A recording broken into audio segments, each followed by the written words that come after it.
I'd like to call our meeting to order. If it's okay with the committee, I would like to move citizens' comments to the very end after we've heard from our officials, and they can let us know what they're thinking, and we can ask questions at that point. Is that all right with the committee? Yes. All right? We should make a motion We- to vote on it, yeah. Yeah, Peg just did.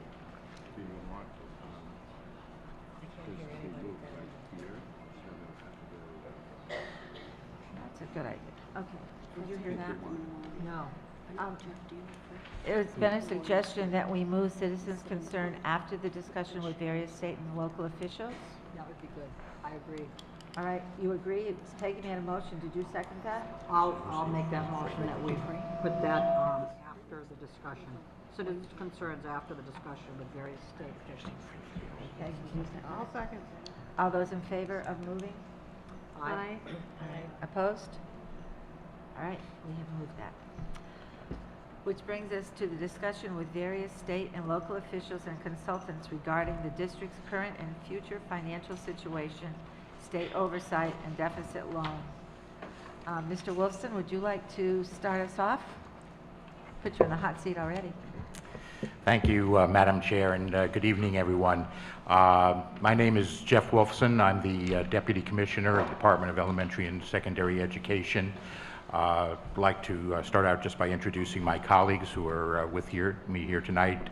To my immediate left is Mary Jane Handy, who is the Director of Accounts in the Division of Local Services at the Department of Revenue. And we have 5 of our colleagues are at the table in front of us who are here to help answer your questions. Deb Wagner and Zach Blake from the Department of Revenue, and from my department, Jay Sullivan, our Associate Commissioner for School Finance, and his colleagues, Chris Lynch and Ruth Hirsch.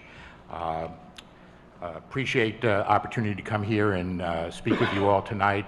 Obviously, the Pioneer Valley Regional School District is having some financial challenges that have come to our attention, and that we feel is likely going to require some level of state intervention and assistance to resolve. It's not the first time this has happened with the municipalities or regional school districts.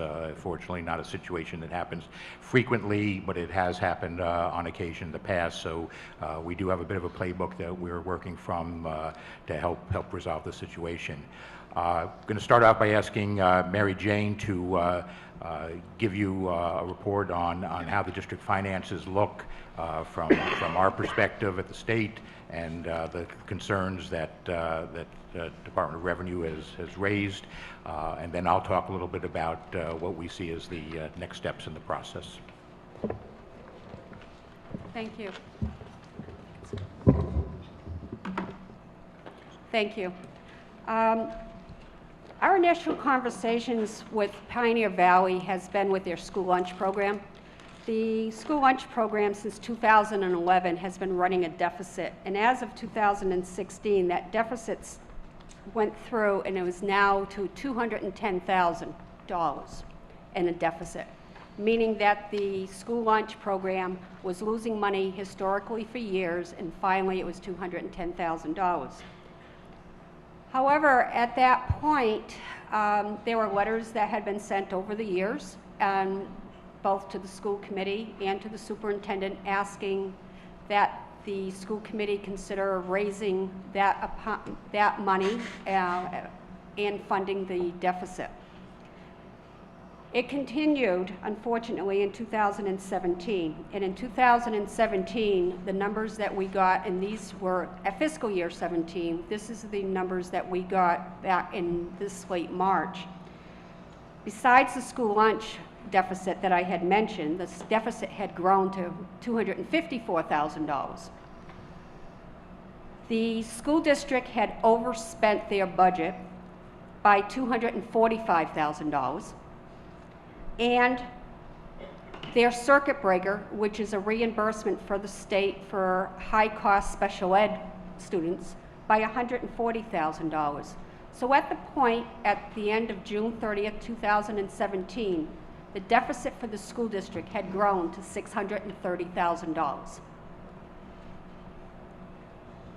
At that time, Deb Wagner and myself called the school district, and we requested a meeting with the superintendent and asked at that time if we could also have school committee, members of the school committee there.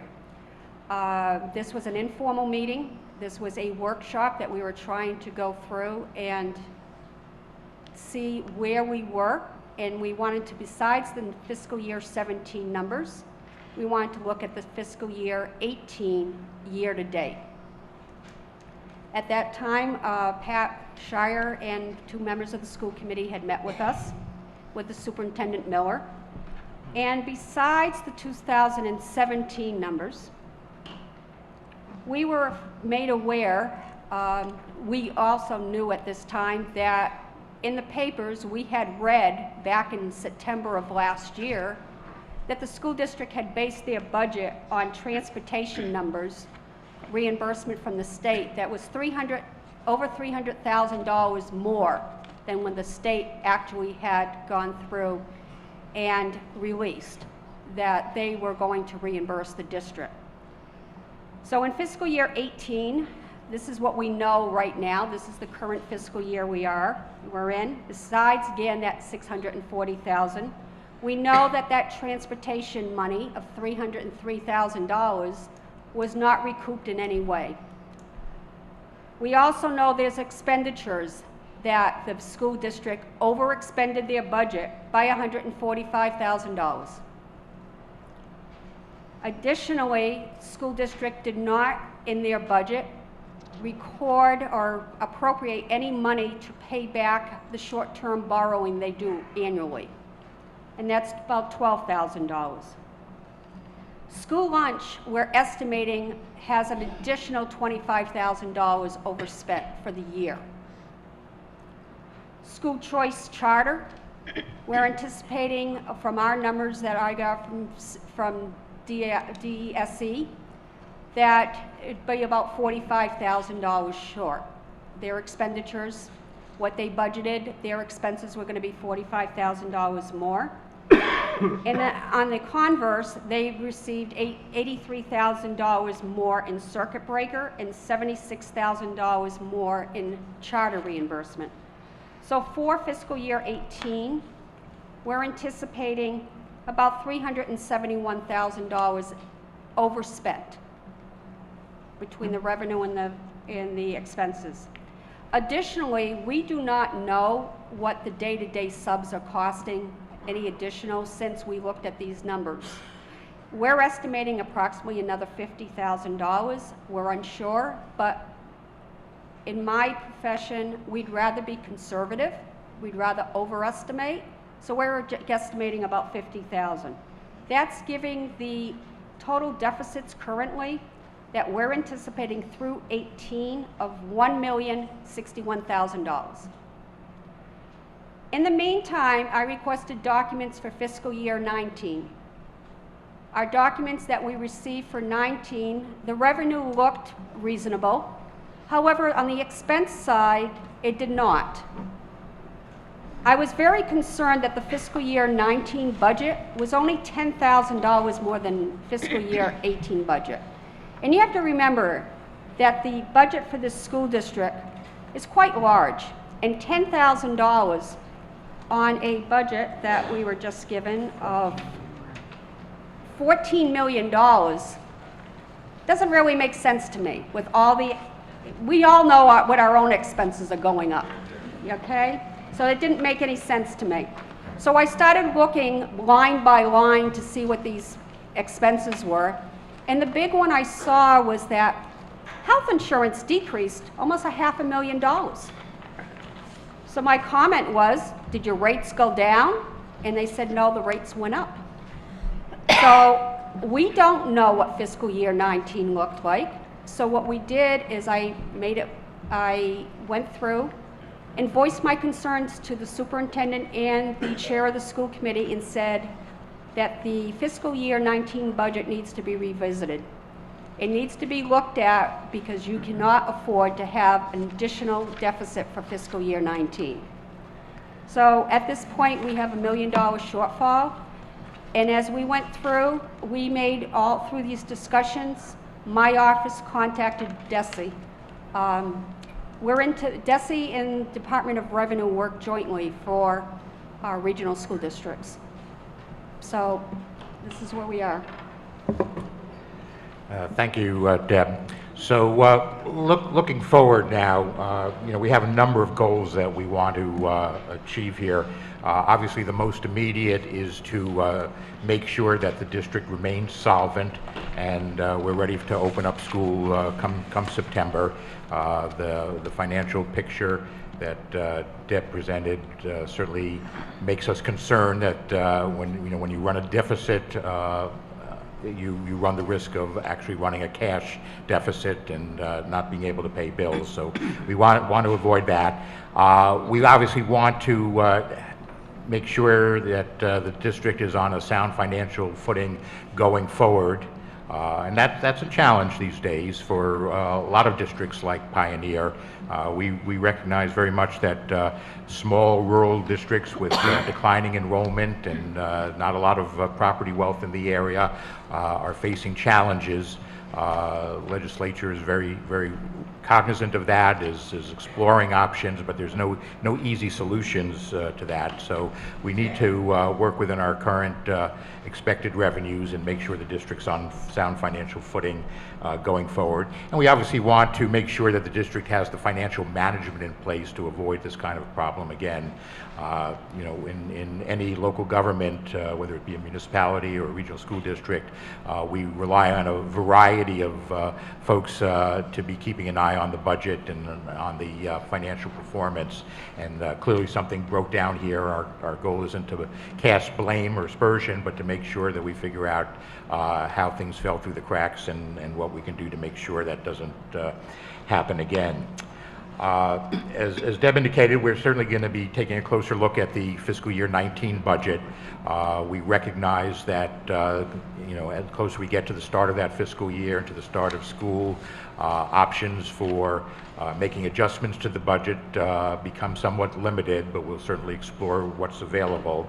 I do want to speak to the many comments we've received from members of the community regarding concerns that one of the local elementary schools could be closed as part of this process. From my standpoint, I don't believe that's an appropriate discussion to be having for this coming school year. That's a major decision for a community and a district to make with major implications, both financial and legal, and something that shouldn't be rushed. So I'm going into this assuming that the schools will all open up come September. But that doesn't mean that should not be a topic for the longer term discussion.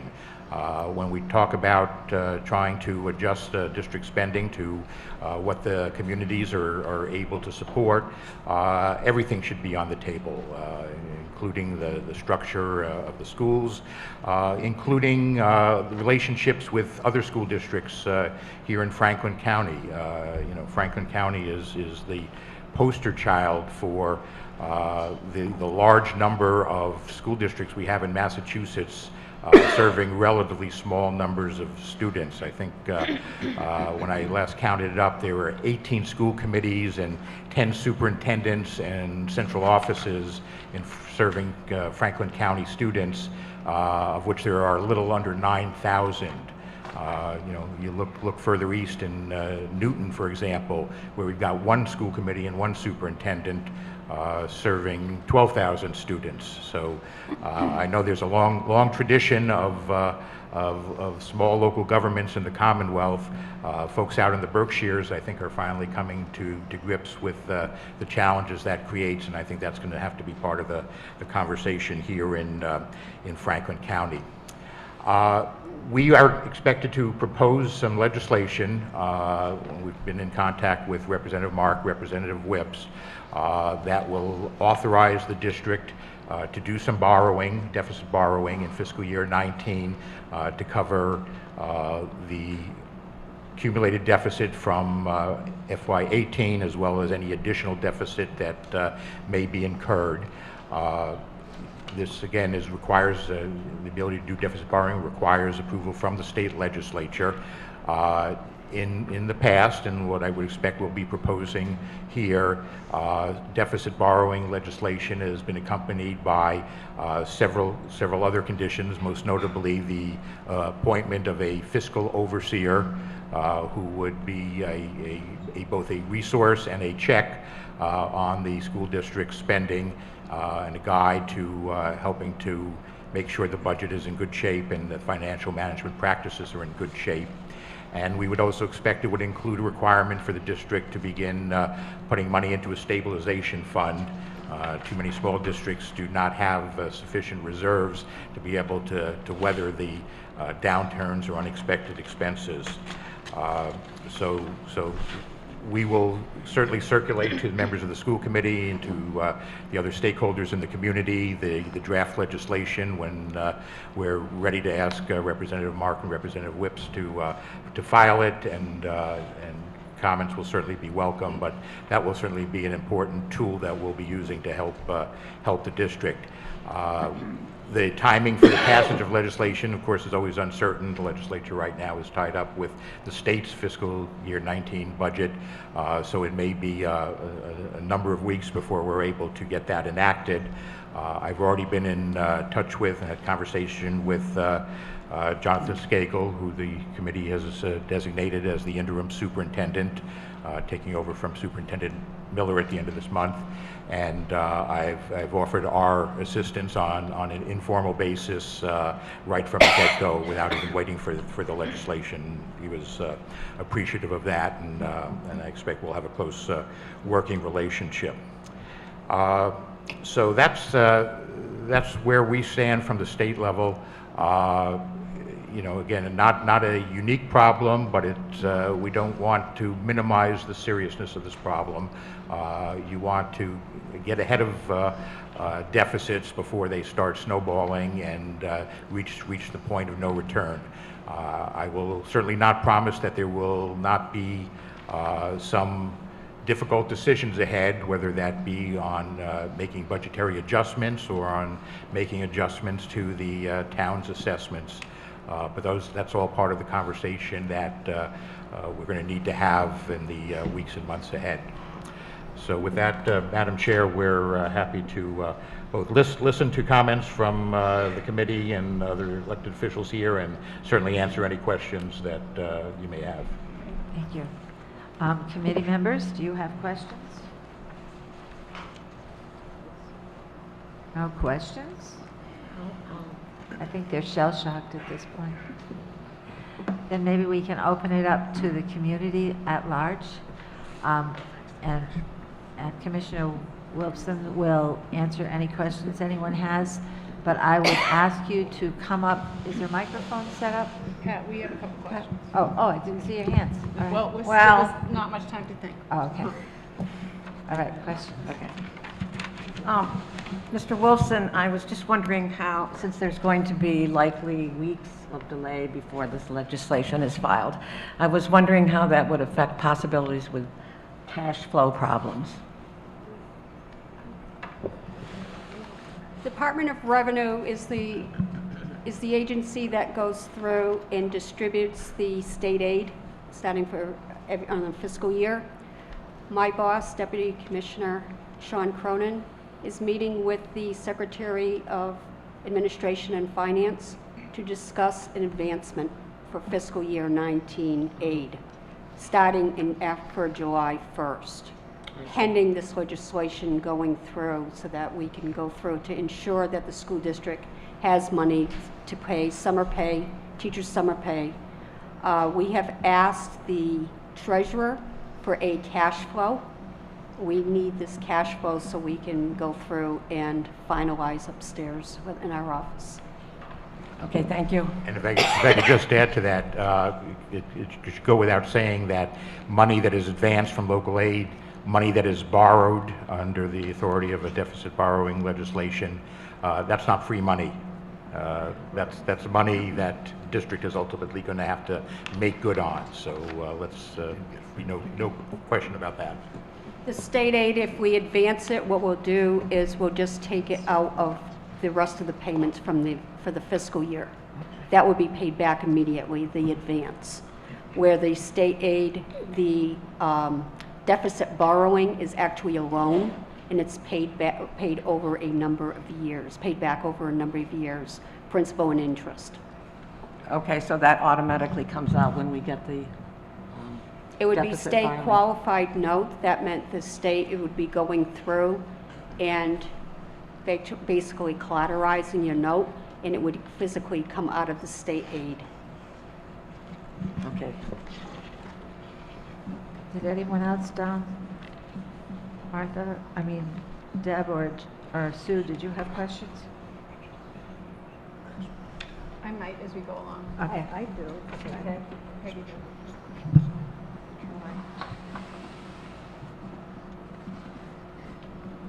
I guess I was expecting to be given a number or at least a range of cuts that we are going to have to make before the start of fiscal 19. I feel,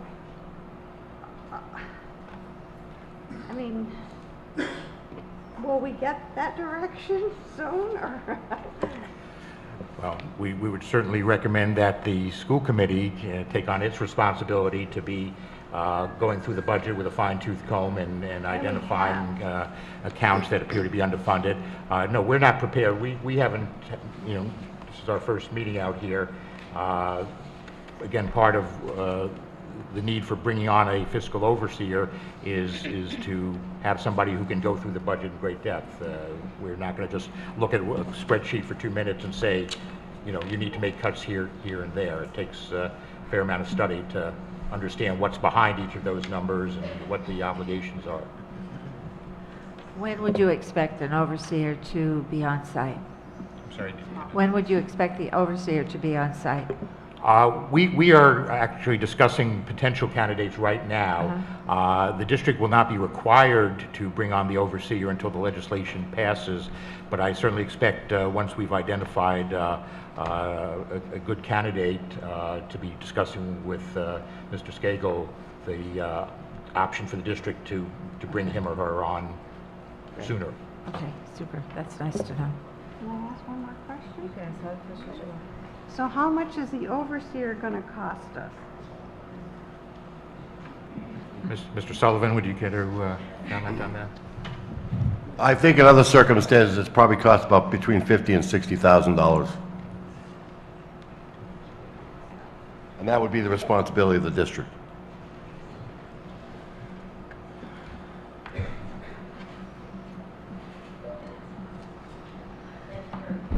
Does any committee member have any other questions? All right.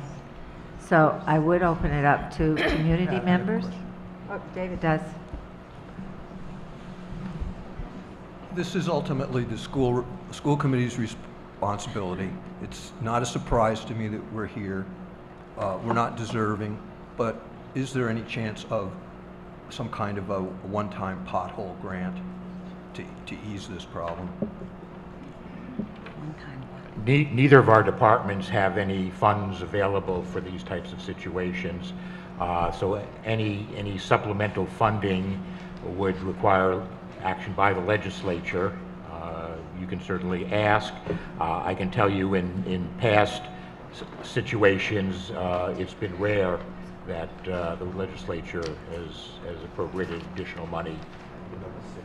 I needed to ask. Pat, may I continue? Sorry? Basically, is there any grant? The part about borrowing to include as well as any additional that might be incurred next year, I'm very oppositional to. This budget that's before us includes a lot of cuts. I note that this district is self-insured for unemployment insurance. I think it includes 8, 9 staff cuts, and there's only $35,000 for unemployment or termination expenses here. My calculation is that a $50,000 salary has a potential exposure of $17,000.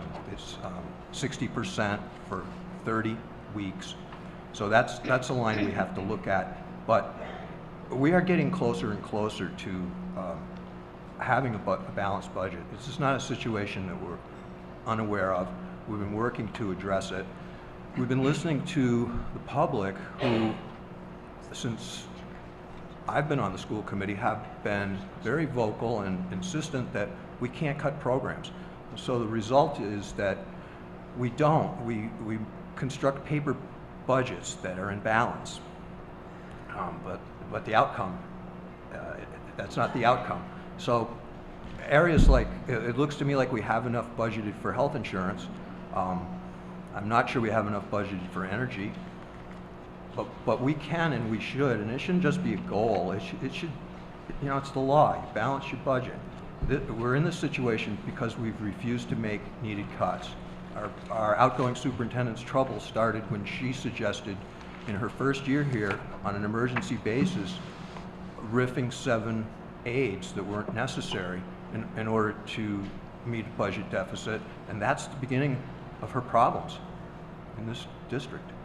So I'm very oppositional to, I guess it makes sense to have the legal ability, but my gosh, we've got to do our job.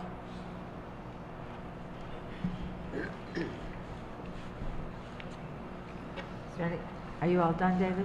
Yes. Okay, I don't want to invite other people until the committee is finished. Pat, can I just explain what's kind of going on so the state understands what we're doing within the central office right now, working with the committee on the budget? Right, could you introduce yourself, because a lot of people don't know who you are, Tanya. I am Tanya Gaylord. I am the treasurer. Mary Jane, nice to meet you. I personally have kind of stepped in to kind of help with this process, and I think most of the community knows that because I've been at the last 2 school committee meetings. I've had conversations with Mary Jane Handy as well as Bill Aragal in preparations of doing the cash flow for the state aid advance that we are going to need to cover our bills in the month of July. I have also reached out to the school principals to ask for copies of their spreadsheets as backup for this itemized budget that you guys have in front of you, because we have no backup right now to have confidence in the numbers that are in front of us. And I think over the next couple weeks before our new fiscal year starts, I think the budget subcommittee, along with my help and the school principals, need to sit down and have conversations to make sure that we have the monies in the lines where they actually belong, so that we're confident that we're spending what we're supposed to be, and that our lines match up with the budget that we need to have in place in consistency with the cuts that have been made. And if more shifts and more cuts need to be made before June 30th, those are conversations that need to be had. But I think in the next couple of weeks, some meetings need to be had, and we need to have backup so that we can have confidence in the numbers that we're trying to vote a new budget on. Thank you, Tanya. I'll try it again. Is there any community members that would like to ask questions? If there is, can you stand in line but come up to the microphone, introduce yourself, and ask a question and try, yeah. Bob Raymond, select person from Bernardston. I'd just like to have the group know that the towns are ponying up $394,000 more dollars than we gave to the district last year. We have 1/3 of the lunch program we will pay this year, which is another $90,000. That adds up to $484,000 that the towns are giving to this district. Plus, we are giving capital expenses on a variety of projects that are being completed in the towns. That's $500,000. And I'd like to ask what you think the percentage of the town's budget should go to the school. I mean, are we looking at 80%? We realize we have to, educate our children, but it's a lot of money. So it's only up 10 grand, I realize, but it's $484,000 more coming in from the towns for next year. And they're going to ask us for more, I realize that. Thank you.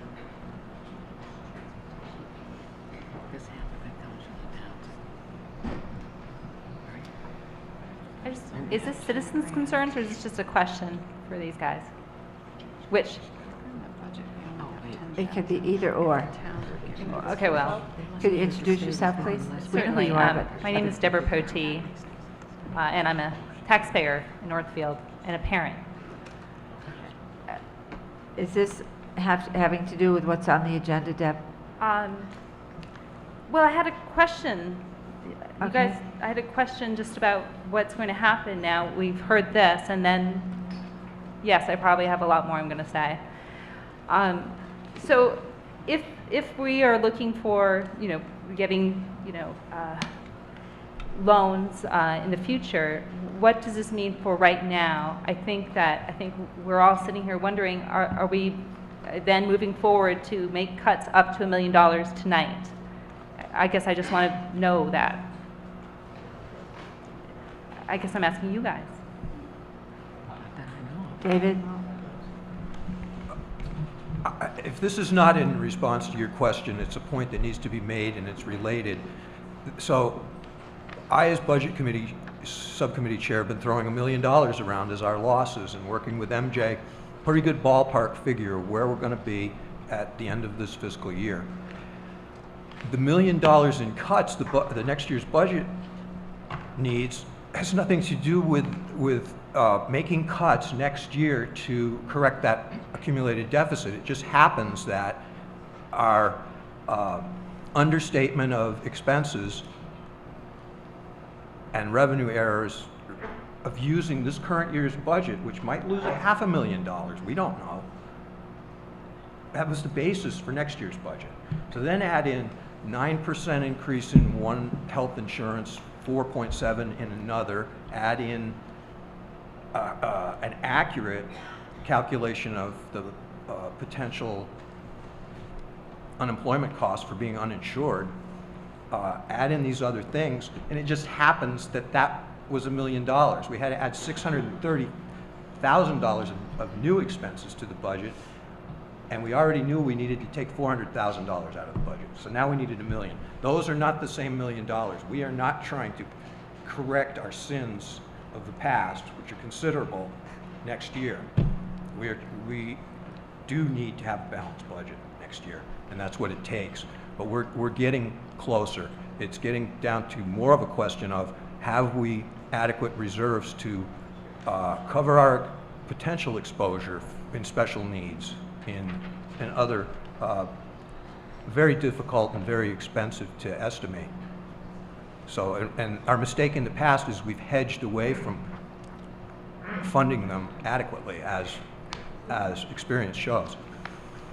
And just to be very clear about what the state's expectations are at this point in time, we have no legal authority to, and no basis to demand that the school committee make cuts in any particular amount or on any particular time frame. But having said that, recognizing that the district does have a budget that is may or may not be in balance, the sooner the school committee can begin tackling that or continue to tackle that, and a budget cut made at the beginning of the year generates more savings than one that's made halfway through the year. So the fact that we are not yet officially engaged in this process should not be taken as a reason to, well, let's just sit back and wait for the state to come in and tell us what to do. Okay, so that's clarifying, I think, for hopefully everybody, right? So we are here to make cuts, right? Would we all agree that that is what we're going to be doing after? What? Not today? No, that's according to the treasurer. Today? Oh, yeah. I mean, it's nice. Yeah, sure. Hello, Frank Ribeiro, Bernardston. What I would like to see this committee do right now is, based on the recommendations of the treasurer, is to set up 2 meeting dates for the budget subcommittee to meet with your treasurer to review fiscal 19, what money you are expecting, and also what programs you're going to spend that on. And have those 2 meetings. After you're done, you'll be able to find out at that point what your deficits are, where you're going to need to cut. if you are thinking you're going to cut stuff tonight, you couldn't do it last meeting because you didn't have the information. And you're not going to be able to do it tonight. I think it's totally, I mean, I don't know, where are you going to do it? With what information? Based on what the administrators provided you that they're not really supporting.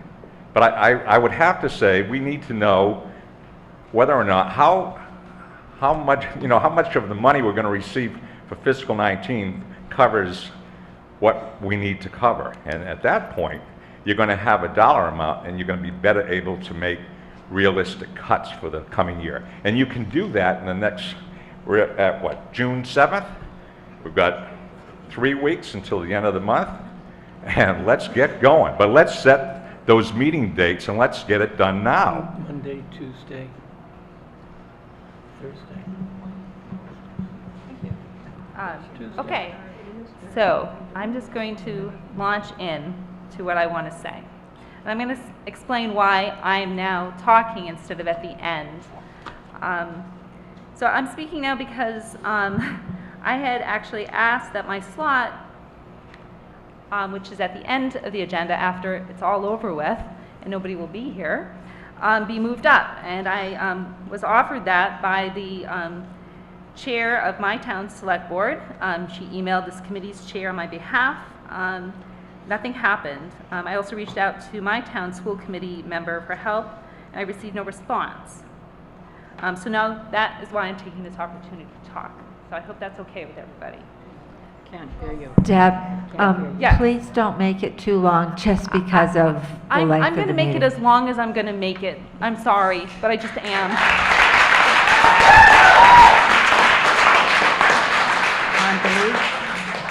Okay, and I've written it down, so I'm not going to ramble. I'm just going to read. As you should know, all know, I emailed my thoughts to you last week.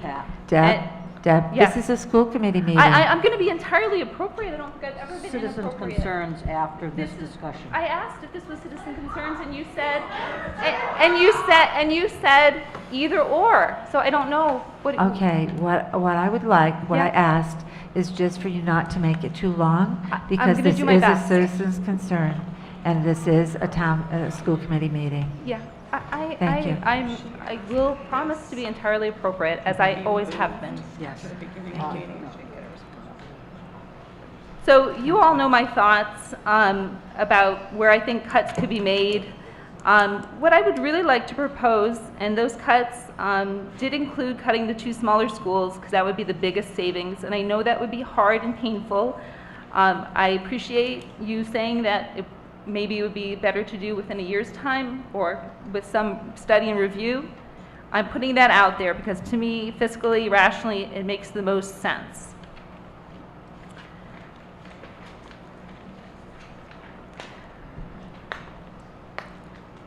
The reason I say this is that most of these decisions that we have in front of us that were given to you by the administration involve cutting parts or all the programs that help to make the public schools vital, thriving, and attractive, and meaningful to students and families.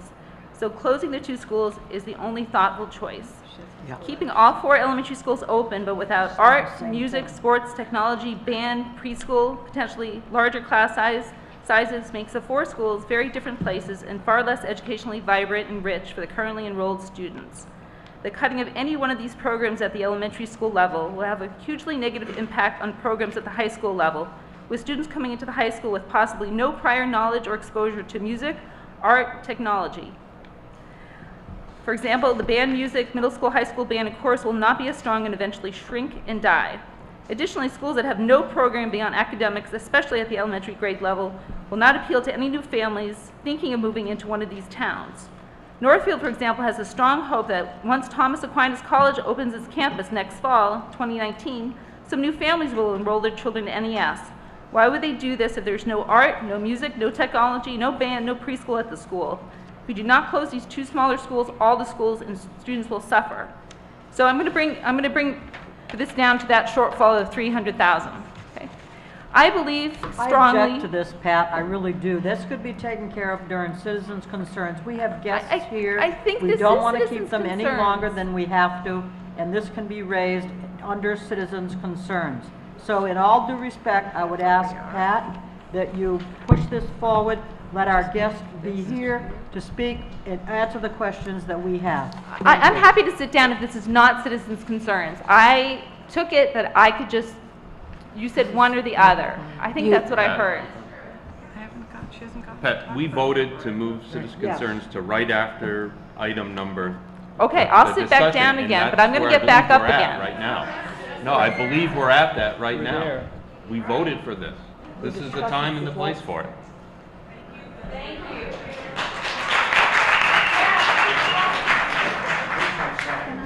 Madam Chairman, I'd like to add that this is valuable for our guests to see, because the fundamental problem is that we listen to the public and we don't meet as a committee and work things through.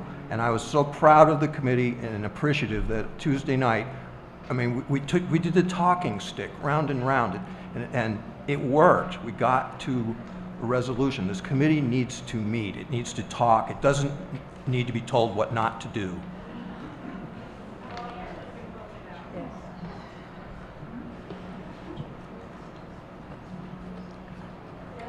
Our administrators have spent hours and hours going through it, looking for any possible cuts. And I agree with our last speaker that we're just being short-sighted if we don't continue to investigate closing at least Pro Roads Elementary School as soon as it can be done. And I don't understand why we have to wait a year, because I've been talking to I'm from Leiden, and I've been talking to Leiden people for months about this. And I think everyone realizes when you have 25 kids from town attending school and your per pupil cost is, I think it's $24,000, that it's unrealistic to even think about cutting music, the arts, when that school, it's time for it to be mothballed, at least for now. So I'd be interested to know from our state representatives that are here whether we can follow the procedure for amendment in our district agreement, which says by a vote of a majority of all members of our regional school committee, and then that proposal is sent to the select boards of each town to be voted on by their next regular, or in this case it would have to be a special town meeting, to close Pearl Roads Elementary School. The answer to your question, of course, is that the school committee can always follow the process in your regional agreement to seek an amendment of that agreement from the towns. I can tell you from my experience, many years of working with regional school districts, that the process of amending a regional school agreement when the unanimous consent of the towns is required, and when the implication is one that people feel very strongly about, is not something that typically happens in a matter of weeks. So again, the committee is certainly free to put forward that proposal, but I do worry that it will become a distraction, and we'll be sitting here a week before school starts with half the room thinking that the school is being closed and the other half thinking it's not. And in the meantime, we'll be distracted from the things that can happen over the summer. So you're free to do it. My advice is trying to rush a decision like that through in the short period of time that would be required to have an orderly opening of school would be foolish. Well, to close Warwick would be unreasonable at this point because we have so much opposition. We do need to start the process, though. I'm sorry? And it's a majority of the member towns that have to vote according to our district agreement, not I unanimous. defer to your knowledge of that. Yeah. Yeah. Yes. I spoke with a few select people in the district, and about this very subject. We need to open the district agreement, as he said, and then it has to go to all 4 towns, and we vote on opening that district agreement and amending it so that we can close schools if that's what the decision of the 4 towns is. But then you also have issues such as rental agreements for those buildings as well. So it is kind of an overshot to say that we can close a building by September of this coming school year. I think it's wise to say that we can revisit this, go to the towns, open the district agreement, take our votes in the 4 towns, straighten out the clause about the rental agreements and of the buildings, and take it from there. David, you had... I think that it's unfair to close any school without that town's permission. Because shortly after I retired as a selectman, it must have been in the early 90s, this district became fully regionalized. And that was, it's hard to talk about legislative intent in a town meeting, but that was the basis for adoption, that you will have a local school, your kids will go to elementary school in your town, and we agreed that we would, the respective towns, be responsible for the building, its upkeep, but I would like to suggest that while Warwick and Pearl Roads are in the budget, and there's no modeling, there's no planning, there's no budgeting to close them, it would seem possible to me that on a temporary basis, with the permission of the town, that a school could be closed. But that would, in Pearl Road's case, Leiden would, town meeting, in my mind, would need to authorize that, and it would need to be temporary, and done with the realization that temporary often becomes permanent, though. We have about 7 state officials that have decided to spend their evening in Western Massachusetts, and as beautiful as we know it is, maybe it's nice to have them realize it's nice too. So, in saying that, I would ask people to come up and to ask questions of them, and to keep your discussion to 3 minutes, because otherwise we're going to be here for a very long time, and a lot of these people live in Eastern Mass. So if you could direct your questions to some of our authorities, and try to keep it down to a couple of minutes, 3 minutes. Thank you. Yes, I saw a committee hand. Yeah, I just want to clarify something. On the agenda, Deborah, you are Deborah Potee. Yeah. Okay. Yep. And we are now, you are, I know, reading your letter and so forth, but it says make a formal request for override vote for more money. Are we at that point now where we're That's where I'm at. discussing the mechanics of that? So Yes. should we continue with this and then go back to other citizens? Or, Madam Chairman, I don't know what the intent is Since Deb here. is on the agenda later on, I would think she needs to wait and make that after the, Okay, after the rest. I just wanted to clarify. that. Unless people would like to vote on the committee to move it out of the order that's in now. I did not get it. I did not get it. She did request She did. ahead of time. All right. Does the committee, I would like to move that we make a motion that we move Deborah Potee's formal request for override vote to the present place in the agenda, which I guess would be, I'm not sure exactly where we are. After, well, we've already had the discussion, so. Anyway, Well, citizens' as of comments- now. Well, but there are other citizens' comments. so- There are, I know there are, I'm not eliminating citizens' comments. I would just like to continue with this line of, You just move. I've been asked to address the issue of the school closures. I'm not the usual counsel that's present. My son, Russell Duperay Esquire, usually is here for the school district. I'm the owner of the Duperay. I'm the owner of the Duperay Law Offices. My son couldn't be here tonight.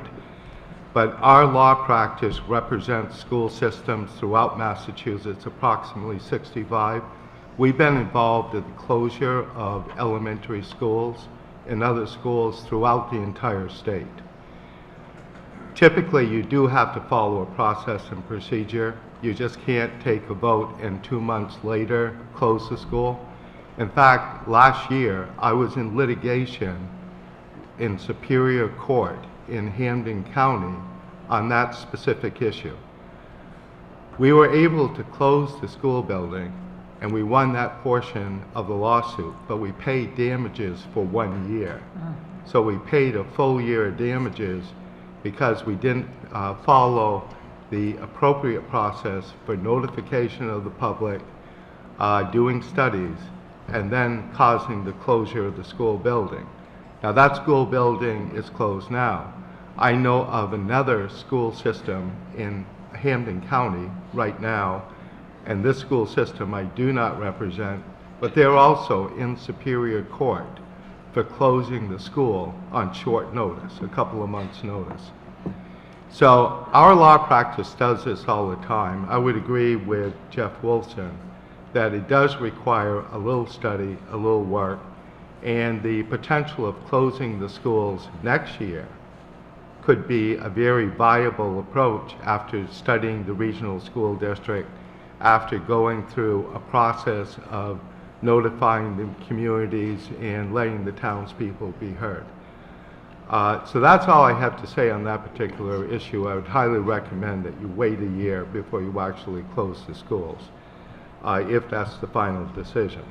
And they are being closed all across Western Massachusetts, and it is for financial reasons. In the case that I had before the judge, he said that as part of his decision in that particular case, that this is a direction many towns are going to have to follow. The second and last point I would make is I've worked under with financial overseers and finance control boards in other school systems in Western Massachusetts. And in every one of those circumstances, they turned around the financial situation in the particular community or school system. So I have great faith that if they come in here with a financial overseer and you get sufficient money to see yourself over the hump, that they will be able to assist in achieving the financial solvency of the school district. Thanks, Greg. So let's clarify Gibbs, please. All right. We have a motion and a second to move Deb, or allow her to speak. All those in favor? All right, go for it. Thank you. Thanks for your patience. I appreciate it. And I mentioned the closing of the schools because it seems to make the most sense, and I certainly have deep respect for those two towns, the people who work in them, and would want it to be done, if it has to be done, in as careful a manner as possible. This is the piece that I spent some time thinking about, and this is what I would want to put forward. And this actually has to be done by the school committee. It cannot be done by a citizen of the town. I believe strongly, and I'm thinking about the $1 million. I'm going back to that $1 million. I believe strongly that the remainder of the $1 million shortfall, just $300,000, could be made up by the taxpayers of the 4 towns. I'm requesting that you, the school committee, ask the 4 town select boards to explore funding the remainder in ways they deem possible. The avenues to increase the school budget involve special town meetings and willing select boards. If a town determines that they have supplemental funds that can be used by the town, and citizens support this in a town vote, then these funds can be directed to the schools in fiscal year 2019. If there is no supplemental funds available, then the select board would have to determine whether there was enough political will to increase the tax base through an override vote, which would involve a special town meeting. This could happen fairly quickly, depending on the decisions you make tonight, select board schedules, political and public will. Due to the district agreement, 3 of the 4 towns, of course, would have to vote affirmatively to procure these extra funds. I realize this is a large ask of everyone, but it is not one without precedent. I just want to give you the scenario of what the securement of what $300,000 would look like. Because Northfield's portion is approximately 50% of the budget, our portion if we did not have supplemental funds, would be $150,000. Bernardston's portion would be about 35%, so their share would be about $105,000, with the other two towns making up the rest, $45,000. So just walk with me on this. For Northfield's portion, with the average home value in Northfield being about $200,000, this would end up being about $64 more in our taxes next year. For a home valued at $300,000, it would be about $90. I'm explaining these figures so that people can understand how their taxes will be affected. I also want people to understand that this is a figure that is hopefully low enough so that most citizens should be able to tolerate it, even if they don't like it. I believe it is the responsibility of this elected school committee to turn to the towns to see if this fiscal shortfall can, at least partially, be picked up by the taxpayers. I believe that each town's citizens understand the far-reaching value of a strong, stable, thriving school system for their children, their community, and their property values, and would be willing to support these schools in this way. While we as taxpayers are not responsible for this situation, I, as a taxpayer, do not want to see the shortcomings of our elected officials to fall on the backs of our children or our schools. I want to make one last public comment to the school committee. In the PVRSD Policies and Operational Procedures 2017-2018 Handbook, under Duties and Responsibilities of the School Committee, members are tasked with upholding the schools before individuals and groups while working for adequate financial support from all sources, and are called to represent the committee and the schools to the public in a way that promotes interest and support, and most importantly, to vote and act in committee impartially for the good of the students. I challenge each of you to spend time in the weeks, months, and years ahead to fully embrace these duties by engaging in meaningful and substantive ways to promote the schools, the budget, the programs, and the student successes. This might mean going to town meetings, including the annual one, budget meetings, and meetings with citizens groups to explain why more money is needed for this program, this staff member, this project, or that program, so that people more clearly know how their tax dollars are being spent. It is not enough to just state what the budget figure is once a year at town meeting and then walk away. If this school were a business and you were the board of directors, the taxpayers are our shareholders, are your shareholders, and the schools and students are the product. The product might be great, but if we, the shareholders, have to believe that our funds are being well used, wisely, and appropriately, and it is your job to promote effectively our investment so we will continue to invest. We need to believe that the product will still stay great. You should all be able to speak effectively to the benefits of a preschool program, a thriving sports program, a guidance counselor position, an art elective, or a band program, and I challenge you to get there and do it. There's plenty of room aboard the Pioneer Public Relations bus, and I invite you to get on it. In the same vein, I beg you not to cut any of Pioneer's PVRSD's sports, arts, preschool, music, technology, band programs, any of it tonight in the mistaken belief that these programs can come back a year from now while you all figure out this mess, or the towns will bring back them at a later time.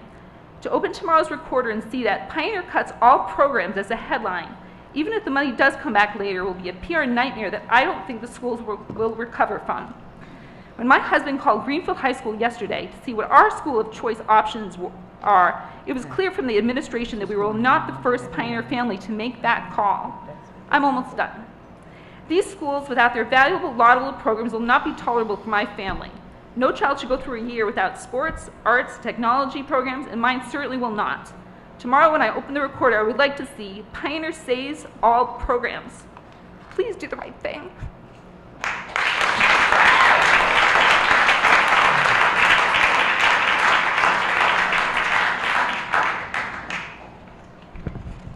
Hi, I'm Ken Mullen. I've been a social studies teacher here for the last 13 years. And I have some questions about the financial overseer that will be coming in if the deficit spending bill passes. I'm trying to understand how this person selected by the state will work with the business manager that is selected by the school committee. What are the duties, responsibilities, and how will they be working together to do spending in the future? Jay, can you talk a little bit about that? Yeah, the fiscal overseer works with both the leadership team at the district level, just to ensure that obviously budgets are adhered to, because in the legislation there are requirements that the commissioner can only approve contracts over $25,000, line item transfers in the budget and what have you. And it's the financial overseer that communicates that to the commissioner. They send monthly reports to the commissioner in terms of the status of the district. And again, they work with the district. Again, it's not a full-time position. It's, you know, probably 1 or 2 days a week in the beginning and then maybe 1 day a week after that. But just making sure that the district stays solvent and is budgeting sufficiently to put funds in the stabilization fund and has sufficient funds to run the district as well as pay back the borrowing. Okay, so it's kind of like a check on the district spending and report back to the state about how things are progressing. Yeah? That's correct. That's correct. It's paid for by the district, but answerable to the commissioner, basically. Thank you for your time.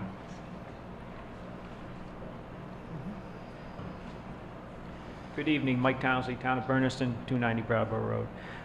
My question is regarding school closures.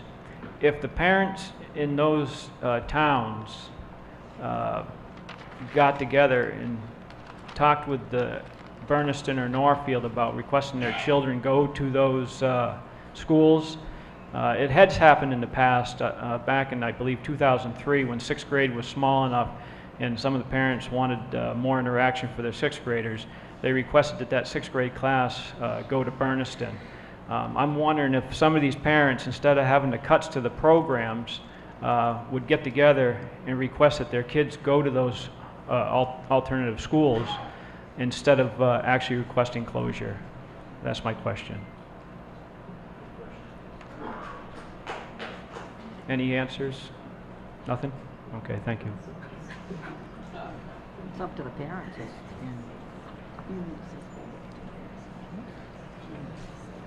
Go ahead, Hi, thank you. My name is Cherie Monette. My son has choiced in for the last 9 years. I have 2 quick questions. One, I never heard the answer when the selectman asked about what percentage, I didn't hear it, what percentage of the budget should be directed towards blah, blah, blah, blah. Thank you. Yes, so. There's no single answer There to isn't? that. Okay, thank you. Obviously, in smaller towns, school budgets tend to represent disproportionately large compared to, say, Boston. But there's no right or wrong answer to that. Okay, thank you for answering. And my second question is, I appreciate what you said earlier about not laying blame and, you know, we should be looking forward. However, in my job, if I don't do my job, I am accountable to somebody. So I'm just curious, or I'm confused about where does it go from here? Who's accountable for this mess? It's.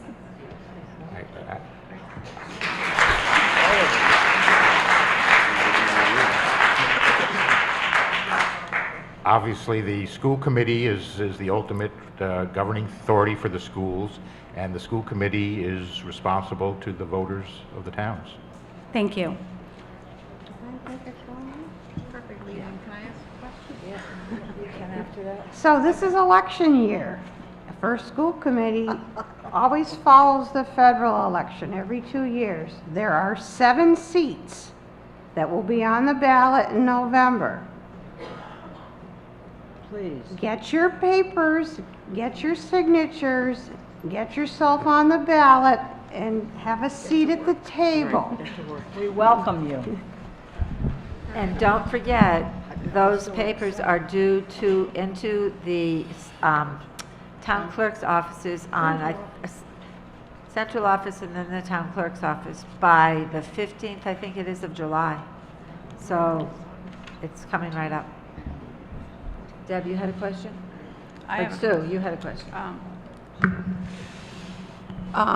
I've only been on the committee a little over a year, but I feel that the state should know that this committee, I think, really needs some training with regard to our proper role in monitoring and engaging with our budget in an ongoing way. It's been very difficult to sit in this seat and not trust any of the financial documents that are put in front of me. I've never once been asked to approve a line item transfer. And what I'm told repeatedly is that we just approve the bottom line of the budget, and then it's not really our job to be messing with what's going on with the budget. I've never once seen a comprehensive budget, where I could understand the impact of revenue flow on expenses in an ongoing way. And I'm just hoping that we can get some training and do a much better job with that. I would commend to the school committee the services of the Massachusetts Association of School Committees, and Glenn Kuchar, their executive director, is here tonight, and MASC offers a lot of training programs that would probably be very valuable. Excellent. We will be in touch. Yes. Excuse me, Pat. Yeah. Oh, I didn't see your arm. Just on that point that was just said about line item changes, when I went to a MASC conference in Hyannis last year, I went to the budget workshop, and I had something written down about the superintendent, this must have been a mistake of mine, is able to move figures or needs from one line to another without school approval. That must have been school committee approval. Was that a mistake? Well, there's common misconceptions around that. So there's the line items that are established by the school committee in its budget, which we typically recommend to be at a useful but not terribly detailed level. And then there's the more detailed line items that are required for reporting. So the level at which you approve the budget is the level at which your approval is required for transfers. So for instance, moving money between schools or moving money from salaries into travel, those are typical things for the school committee to be concerned about. But within, for instance, supplies and materials, moving money from paper to toner cartridges is not something that we would expect the school committee to spend its time on. Okay, thank you for the clarification. So it's within the general categories that we're speaking of. Okay, thank you. And the school committee needs to give some thought as to what that level that it wants to control the budget at. Right. Every time we've asked for figures, we get a different tally each time we ask, and then the next meeting we get a different tally, and then the meeting after that, maybe 2 weeks later or even a week later, we get a completely different figure. We've been in the fog for the last 3 years. So I'm sorry that it's gotten to this, but we have asked and asked and asked for these figures, and they change every time we get them. Okay, do we have more questions from the audience? Yes, please do. Hi, my name is Dana Unitas. I'm a district employee, and I have two children at Pioneer. And I just have two quick questions. Is it possible that the legislation won't pass? Like, what is the likelihood that this is going to pass, what you're going to put through? I can never guarantee legislative action, but I've never seen the legislature turn its back on a municipality or a regional school district that needed help. So my next question is, have you seen this happen to a district similar to ours, and how did that all pan out? Oh, the most recent, for instance, is Spencer East Brookfield, similar sized district in Worcester County, and we still have an overseer in place there, and as Fred indicated, these situations typically turn out for the best. Ethel Ralston, another one. How many years did it take before they kind of leveled out? Jay, you want to comment on that? It took about 2 years for the dust to settle, but I think both the committee was committed to making sure that the district be fiscally solvent, and they took seriously their responsibilities, and if that's the case, if that's the case, it can happen fairly quickly. It's just, there's just some tough decisions that are going to have to be made. The issue is right now, we just don't know what numbers are real at this point. And part of that issue is we've got to have some confidence in what those numbers are. And again, the fiscal overseer will make sure that that's the case. So again, the transparency, I think, alone is helpful for a district so that everybody sees the same thing. On this side? Hi, Jane Dutcher, Finance Committee in Bernardston. I have probably a three-part question. You're talking about a loan for the past deficit. You're talking about a loan for the coming year or allowing deficit spending. Would those two numbers be rolled into one loan or would they be two different loans? What would the term of repayment be? 2 years, 10 years, 15 years? How long would the overseer be here for the $50,000? Is that $50,000 per year? And I just heard that probably 2 years. So that's in addition to our already bad situation. So I'd appreciate knowing how we need to plan to repay this debt, because the school district isn't going to repay it, the towns are. Well, we'll defer to Mary Jane to answer that in terms of how long the debt would be. On the loan, what usually happens is that we would know pretty close to when fiscal year 18 is over. Hopefully, we will know what the total amount of the loan would be, the first loan. Because we don't know fiscal year 19, we just did this with the City of Lynn. City of Lynn, we weren't sure what the current year was. We knew what fiscal year 17 deficits were, but we weren't sure what current year, fiscal year 18. So when we put the legislation together, it wasn't a school, it wasn't a regional school, it was a city. We helped draft the legislation. We put in there two pieces in that legislation, so the city would not have to go back to the legislation a second time. We had the first loan, the amount would be this. However, if they needed, they could go through and basically go through and borrow additional. With my approval. You can only get the second piece with my approval as Director of Accounts. We are looking at the loan based on the amount of money. The loans have been usually around 10 years. So if that helps, it would be a 10-year loan. It would be amortized. If it's $1 million, it'd be $100,000 a year plus interest for 10 years. Now on the overseer, and I'll defer that to Jay. Jay would go through. Yeah, you said 2 years. The question was before, how long did it take until there was stability? That doesn't mean just because the stability of the fiscal overseer is done. That decision is made by the commissioner. Once the commissioner makes the determination that the overseer is no longer needed, that is solely up to the commissioner. So, you know, until the commissioner is satisfied that that's no longer necessary, that's how long it would have to be in the budget.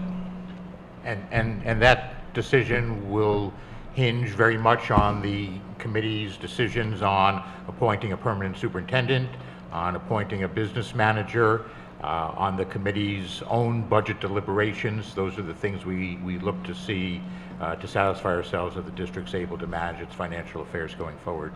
So the $50,000 is each year a fixed amount? Is it a sliding scale depending on how many hours they have to spend and what their expenses are? I would expect at the beginning that it might be a little high, it might be like 60,000, because it may be, obviously the person is going to be here more often in the beginning. And again, then there'll be a routine, I would imagine. That's how things happen, say, in Spencer East Brookfield, that, you know, they have to familiarize themselves with the district and all the people who are in the district and the leadership team. And then once that occurs, it's just a normal course of events. It's like having a financial consultant, basically. The other part of my question on the deficit spending is, who decides on what the limits are, or is it an open book and they can deficit spend as much as they want? The legislation will have a limit. Okay, thank you.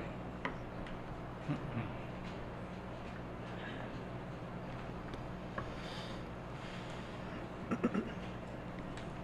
don't know which one of you. You can go first if you like. Maybe Thank Tracy. you. I'm Tracy Rogers, Chair of the Northfield Select Board, and I wanted to comment on something Sharon said a few minutes ago, that no matter how many times school committee members asked for numbers, they were never given the information they needed.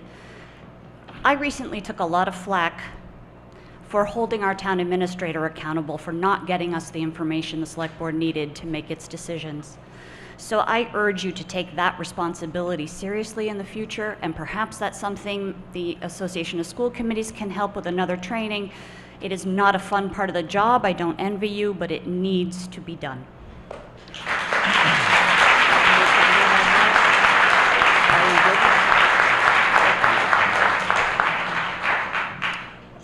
So I'm Jack Killeen from Bernardston. A question for the attorney sitting to the left of Pat. You were involved in a Superior Court case with a school, kind of a similar situation. How large a school was that? The one that's being closed, and the one you got in a fight over?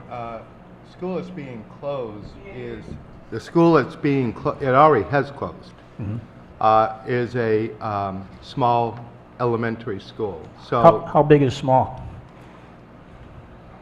very small, maybe, I don't know, 40 students? Well, maybe less than that, maybe 25 to 40 students, something like that. The reason I ask that is Leiden has, with school choice included, maybe 36 students, thereabouts, give or take one or two. I think we underestimate the sense of responsibility and generosity of the Leiden residents in thinking that it's going to take a long time to get their consent if they're going to give it. I think we could have a meeting up there in 10 days, lead into it with a lot of publicity, have some speakers at the meeting. We'd get a sense very quickly as to whether or not this is something they could do to send their kids to Bernardston. Bernardston will give them a better education. It's a very similar demographics. It makes too much sense.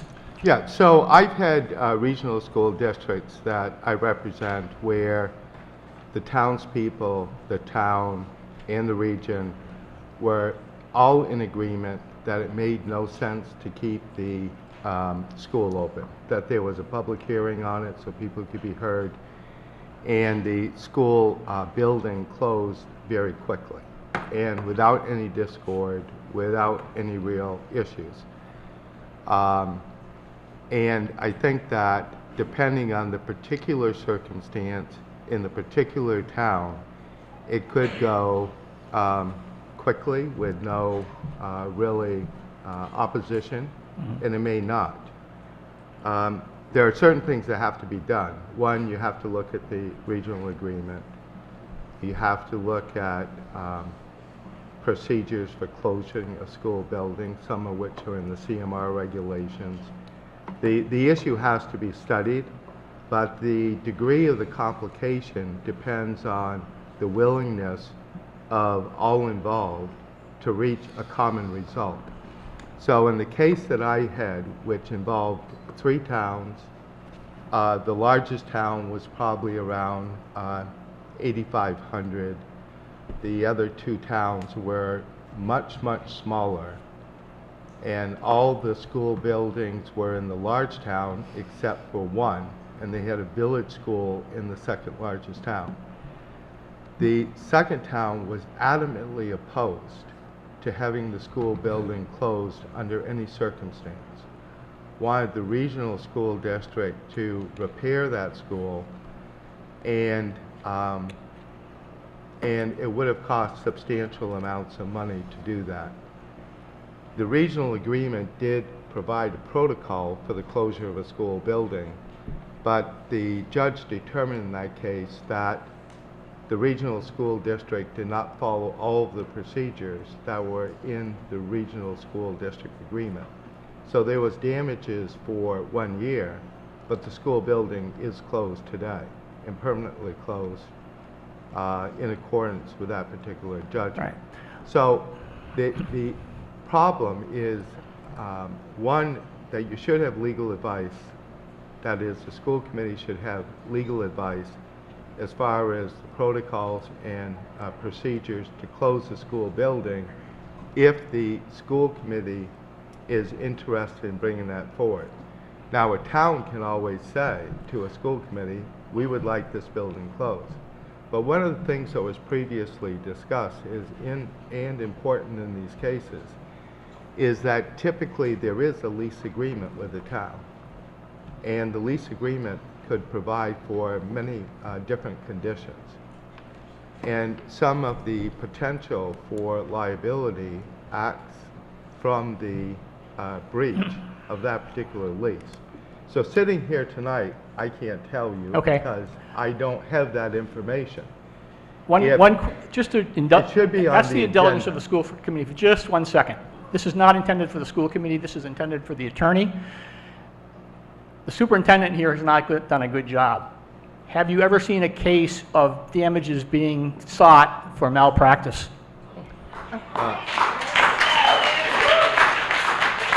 I can't answer that question for you because I represent the school district and the school committee. So I'm not permitted to give You'd be legal defending the opinions case, to- in other words. I can't, no, not that. I'm hired by the school district. I have to give legal opinions to the school district. Frequently, I'll get members of the public that will ask me for legal opinions because I'm district council, but I can't do that. Yeah. I can only give legal opinions to the school district. I thank the school committee for their indulgence here. Thank you. There was, If I could say one more. yeah. The last thing I would say is that if at any point in time there's interest in closing a school building, it has to be on the agenda and you have to follow the appropriate protocols. So even if someone wanted to close it tonight, it's not on the agenda. It wouldn't be an appropriate protocol. It would be a violation of the open meeting law. So what I said before is there's a time, place, and process. And my son, Russell Dupre, is a very skilled attorney. He represents many very large school systems across the state. He knows how to do it if he's requested to do it. Let me do this and then you can, okay. This is an answer of Tracy's question. We tried to reprimand our superintendent last year because of an unfortunate concern about 3 members having a perceived conflict of interest, the hearing could not continue. We could have done some kind of reprimand against our superintendent anytime, but it was decided between myself and our council not to proceed because of the financial, what it would cost us in the long run. So it has been thought of, we've worked on it, but that's just not something that we thought was anything we could do at this point. Thank you, Pat. Sue? Yeah, I just wanted to mention that the Heart Committee does have $20,000 that we are using to hire some very skilled support people, Steve Hemman from Mars and Mark Abrahams, certified public accountant, who are in the process of we're getting the contract ready, and the request that the Heart Committee has made of them is to help us through the process of considering school closure in 1 or 2 towns, so that there would be a skilled process where stakeholders are involved and there are no surprises and we don't do it wrong and we honor the district agreement and everyone understands ahead of time the costs and the benefits. So there are resources coming to the district for that conversation. It will be happening in the coming year. There's no, I guess, I don't want to say there's no need to rush. Certainly our financial situation is dire. But I just want you to know that we will be looking at things like that with support in this coming year.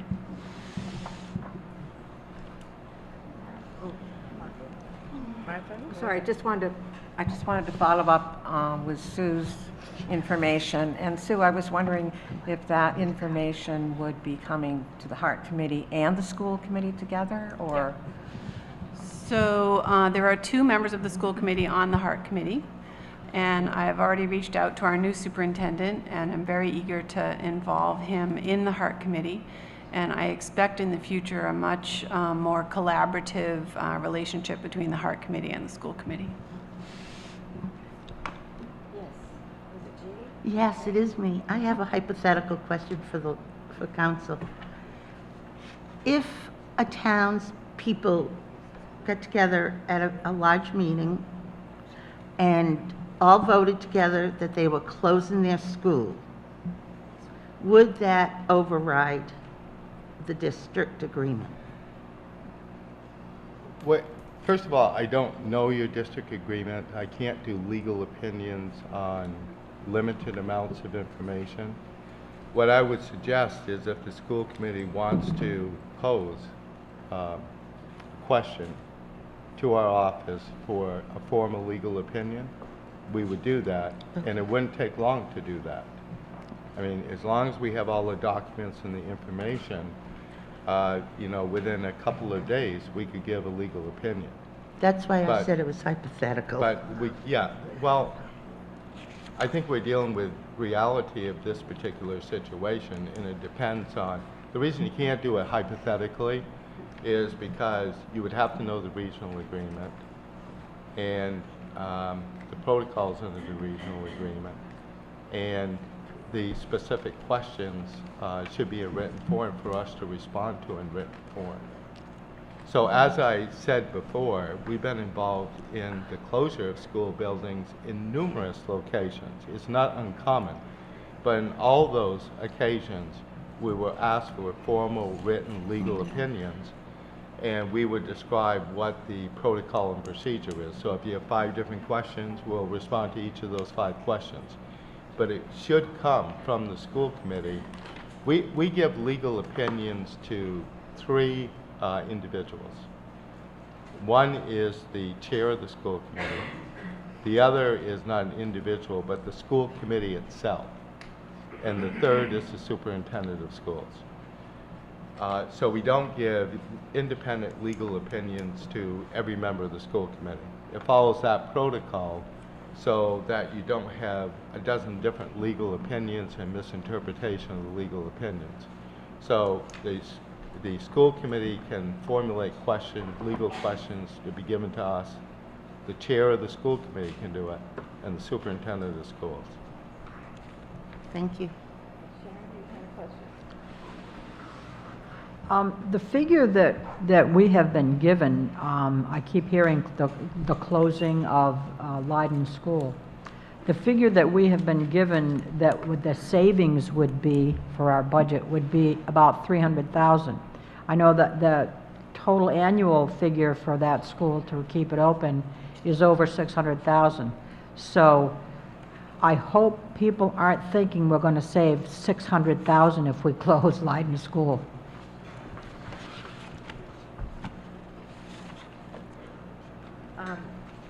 Why don't you go ahead? I can't see who it is. That's so- okay. My name is Sylvia Cummings. I'm a taxpayer in Northfield, and I have a son at Northfield Elementary. My question is that there were significant staff cuts in recent years. Why was that not enough? And what has happened since then that made us have to cut more? Could you say that? I didn't hear the last part. What has happened that made us have to cut more of the positions? Why was that not enough when we did that in recent years? I think we're all asking that question. David, do you have any response to that as chair of the budget subcommittee? Could you repeat the question? Okay, could you repeat that question again? Sure. There have been significant staff cuts in the past few years that have resulted in a significant amount of money. Why was that not enough cuts then? And what has happened since then that has made us have to cut more of those positions? One factor was that we totally blew it on calculating the savings. And in fact, some may recall that I prepared a little cheat sheet for the budget pre-hearing about how much cutting a staff person, including probability that they're on insurance, what the savings would be. At that time, I did not know that we were self-insured for for unemployment. So though we did not realize the savings we computed for, I believe it was 10 staff reductions, and we overspent unemployment insurance by hundreds of thousands of dollars. So, but to your point, when Superintendent Miller brought us in FY 16, a proposal in the early part of the year to cut 7 unnecessary aides. Pardon me? No, it was 7 in FY 16. The first day she worked here, the first week, she met with our auditors and discovered the financial problems of the district and sought to make cuts, brought them to the school committee. If we had made those cuts then, we would have realized those savings in 16, and we would not have maintained, continued to employ employees who the superintendent determined were surplus to our needs. So had we made those cuts and saved, say, $250,000 on 7 cuts in 16, we wouldn't have had them in the budget in 17, and we wouldn't have had them again in the budget in 18. So in last year, yes. And part of the reason we didn't make cuts, folks, was we were really seriously courting Winchester, New Hampshire as an addition to our tuition income. Vernon, over our history, has been very important, and because of changes with Vermont Yankee, we've gone from 60 to probably fewer than 10 kids on the Vernon tuition line, which is $14,000 tuition. So we saw an opportunity to try to attract high school kids in Winchester, New Hampshire, adjacent to Northfield, who were being tuitioned to Keene High, Keene, New Hampshire. With the prospect of 180 possible kids joining our district, our current population of our students is 664 kids. We did not make needed cuts that year because we didn't want to look like we were cavitating. We wanted to attract Winchester. They came to the day of decision, and it was a 2 in favor, 3 opposed decision off the table. So coming into this current year, FY 18, we made serious cuts, 10 staff members, mostly at the high school. And then we totally blew it in calculating that savings. We should have made more cuts, but instead we overspent the employee termination line by a lot. You know, that $245,000 loss in the general fund that year, that was a major factor there.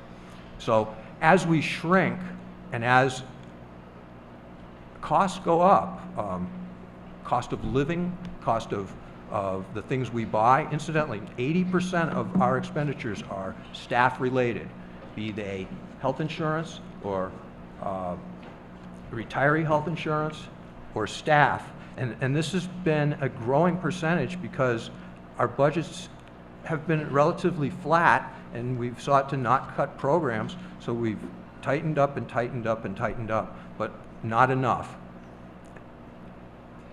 I have one more question, and it's similar to what other folks have brought up, and maybe some of the representatives can speak to this, but I know you don't want to look back, but is there anyone that could take a deeper look at our budget and to try to figure out what has happened? I'm really worried and I'm scared that we are the victims of fraud or embezzlement, and I want someone to be held accountable.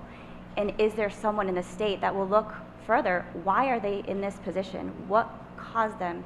I understand that their school committee is the overseer of the superintendent, but if they're not given the right, accurate numbers, is there someone that can figure this out?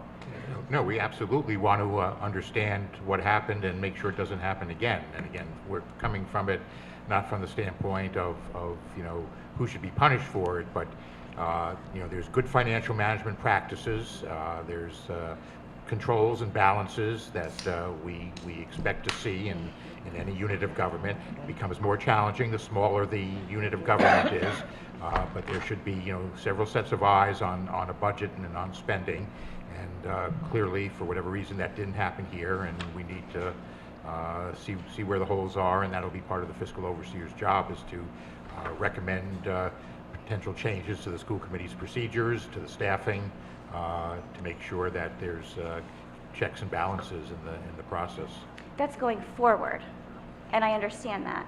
But is there any accountability going back? Tanya Gaylord again, treasurer. I'd like to kind of speak to her question. I've only been here 5 months, and with my prior town accountant experience, I have delved into the general ledger itself, and the root of this whole problem lies in under budgeting. One of the main things that I found, and I took basically what we're going to spend at the end of 2018 and compared it to the 2019 proposed budget that the school committee and the superintendent worked on. I pointed out the line items that we hadn't budgeted enough in 2019 against what we had already spent in 2018, and those are some of the items that the school committee is looking at, as well as the administration, and adjusting those lines. One of the largest things, and I don't think the school committee, the superintendent, and business manager that were currently on board really understood or fully understood their exposure, is your health and life insurance. If you have 50 employees that are eligible for your health insurance, you need to budget for that exposure. At any given moment, those individuals could have a change of status, and the district is required to offer them health insurance if it's in their contract. Last year, we only had 4 individuals extra budgeted. They budgeted an additional 2 HMO programs and 2 PPO programs, so that's 4. We had 13 people come on our insurance program that were not budgeted, which accounted for the $160,000 over expenditure in FY18 just in health insurance. So that is something that has been changed in the FY19 budget. I worked with Suzanne, who's our payroll administrator, to make sure that she increased that number to 10 plans, and hopefully that will cover our exposure in FY19. So things like that need to start happening, and we need to be budgeting for our exposure for expenses. Whether we think we're going to have them or not, we need to be more conservative in our expenditure budget. So I hope that answers her question, wherever she disappeared to. Thank you, Tanya.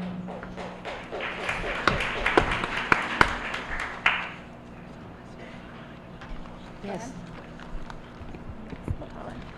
Hi, my name is Abby Pratt. I'm a taxpayer in Leiden and a parent at Pearl Roads, and I have a statement that from the Pearl Roads parents, along with signatures from most of the parents in the school, which I can bring up and hand to you after. I'm not going to read the whole thing. It's really long, but I'm going to read the main points.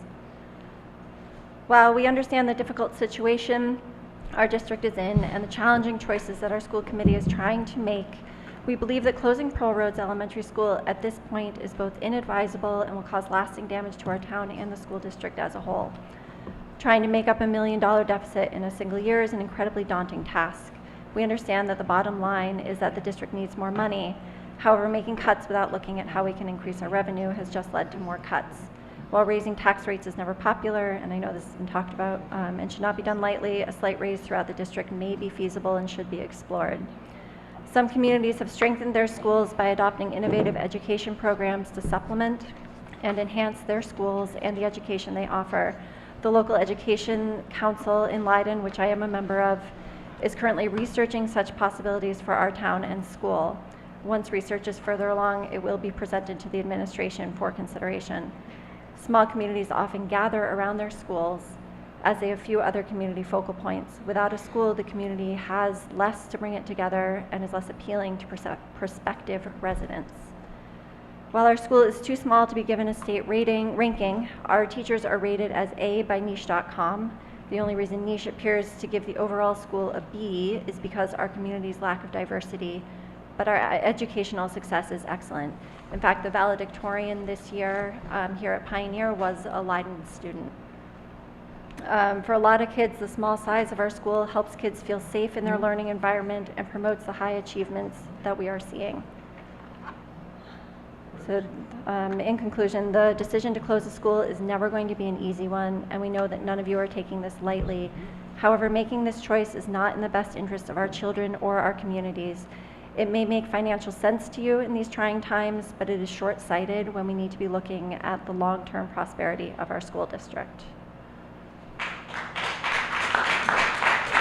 you want me to bring up the copy that I have for you? Can you ask for a copy of that, because I couldn't hear her? Yeah, she's bringing it up. I don't think that mic is working. Thanks. Thank you, Abby.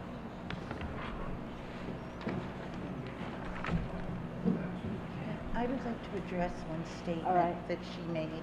Okay.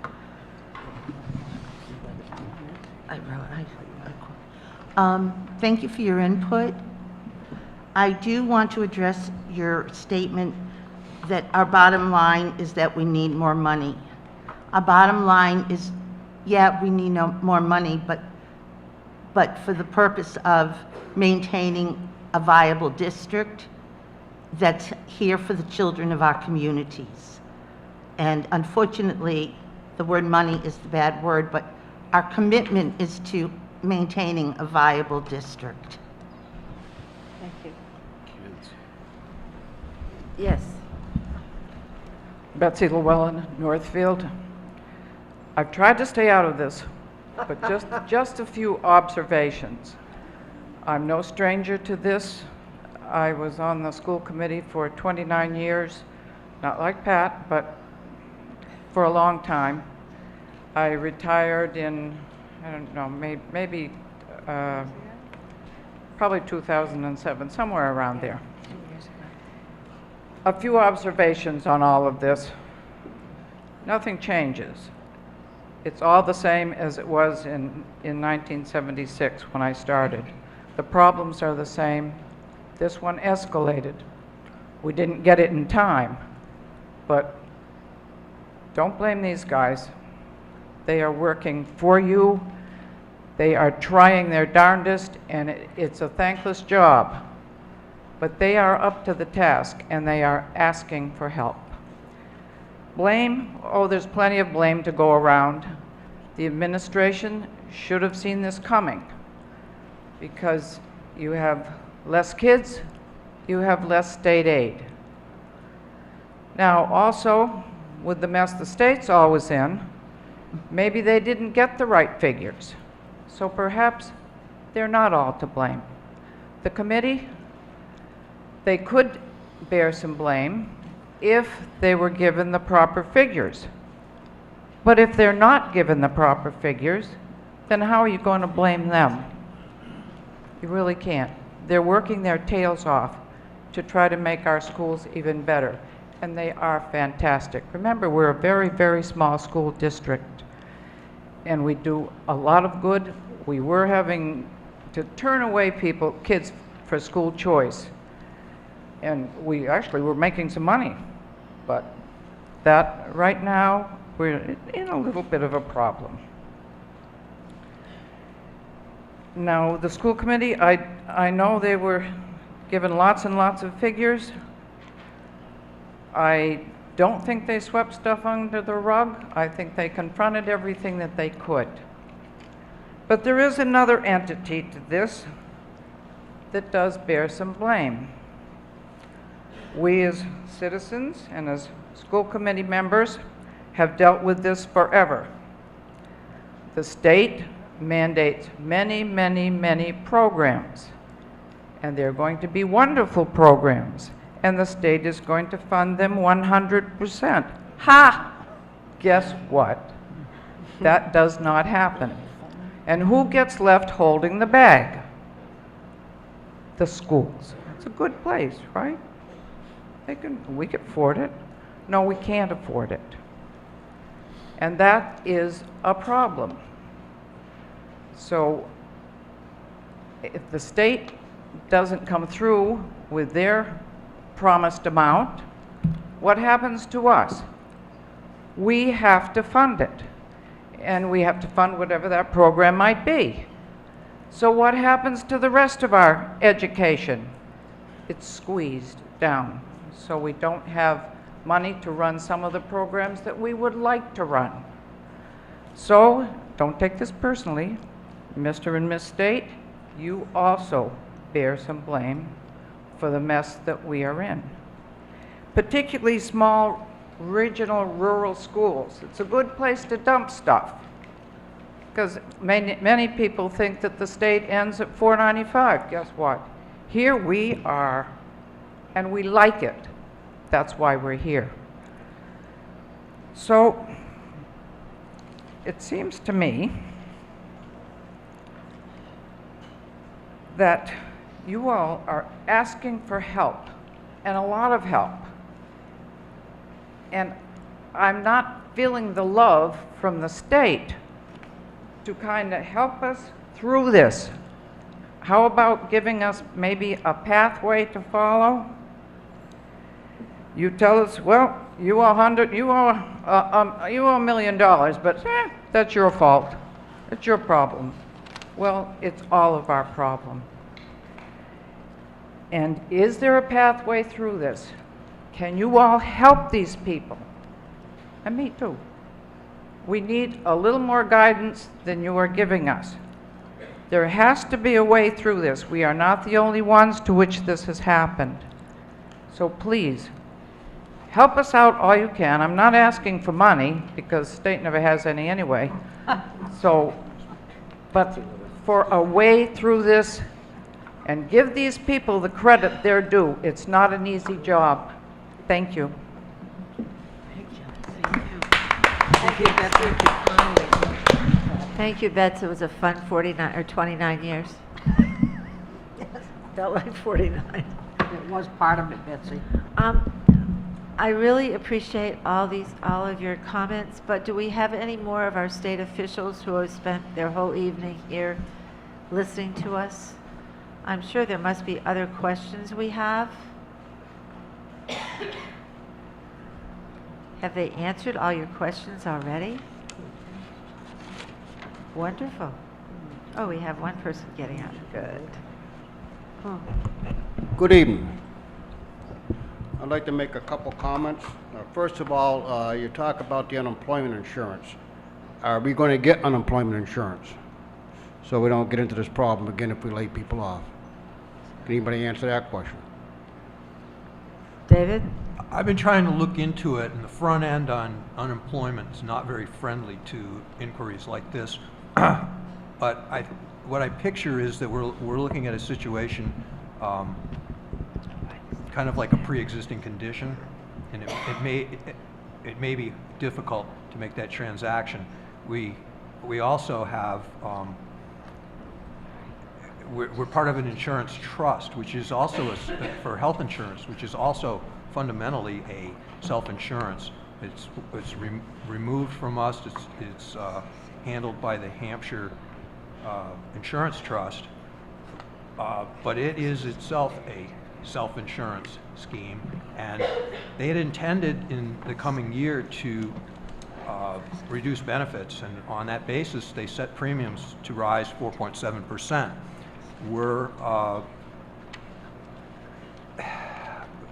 That was not legally perfected, and lawsuits by bargaining units were threatened. So they didn't change the deductibles and didn't change the co-pays, but left the premium structure. So there's another place where we could, in a future year, see a bill that's ours. If this thing comes out underwater, it's a mutual arrangement. We saw it with, I think it was Mega workers' comp a few years ago. My town wasn't even with them anymore, but we had a bill to pay. Okay, but the question was... So the transition is not... I specifically asked about the unemployment insurance, because I think that's something that you really know and you really need to go look at. To the state, you keep talking about, a loan for the 2018, another loan for 2019. Somebody in the audience came up, asked the towns for a 2.5% override, more taxes. Where do you think the townspeople are going to come up with this money?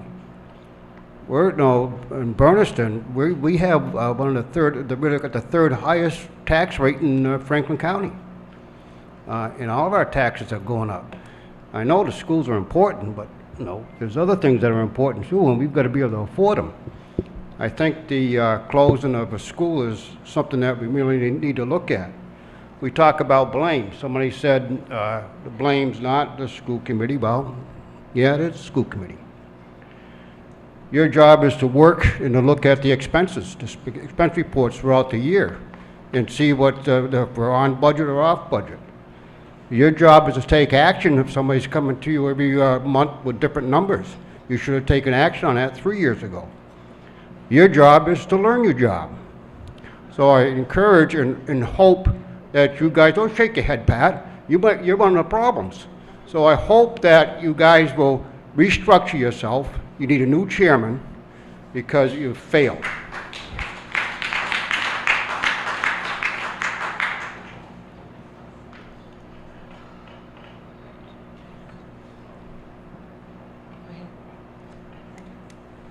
Kristen Gonzalez from Northfield. I'm a parent and I'm also a taxpayer in Northfield. I have a question for the committee. I've heard the community present a lot of ideas and proposals about how we're going to move forward, how we're going to fix our budget. I'm wondering if the committee has any plans to work with the state, gather a lot of detailed information, and then make a presentation or provide information to the community regarding various plans with the pros and cons and the conditions if we're going to do various things. What is the committee's next steps?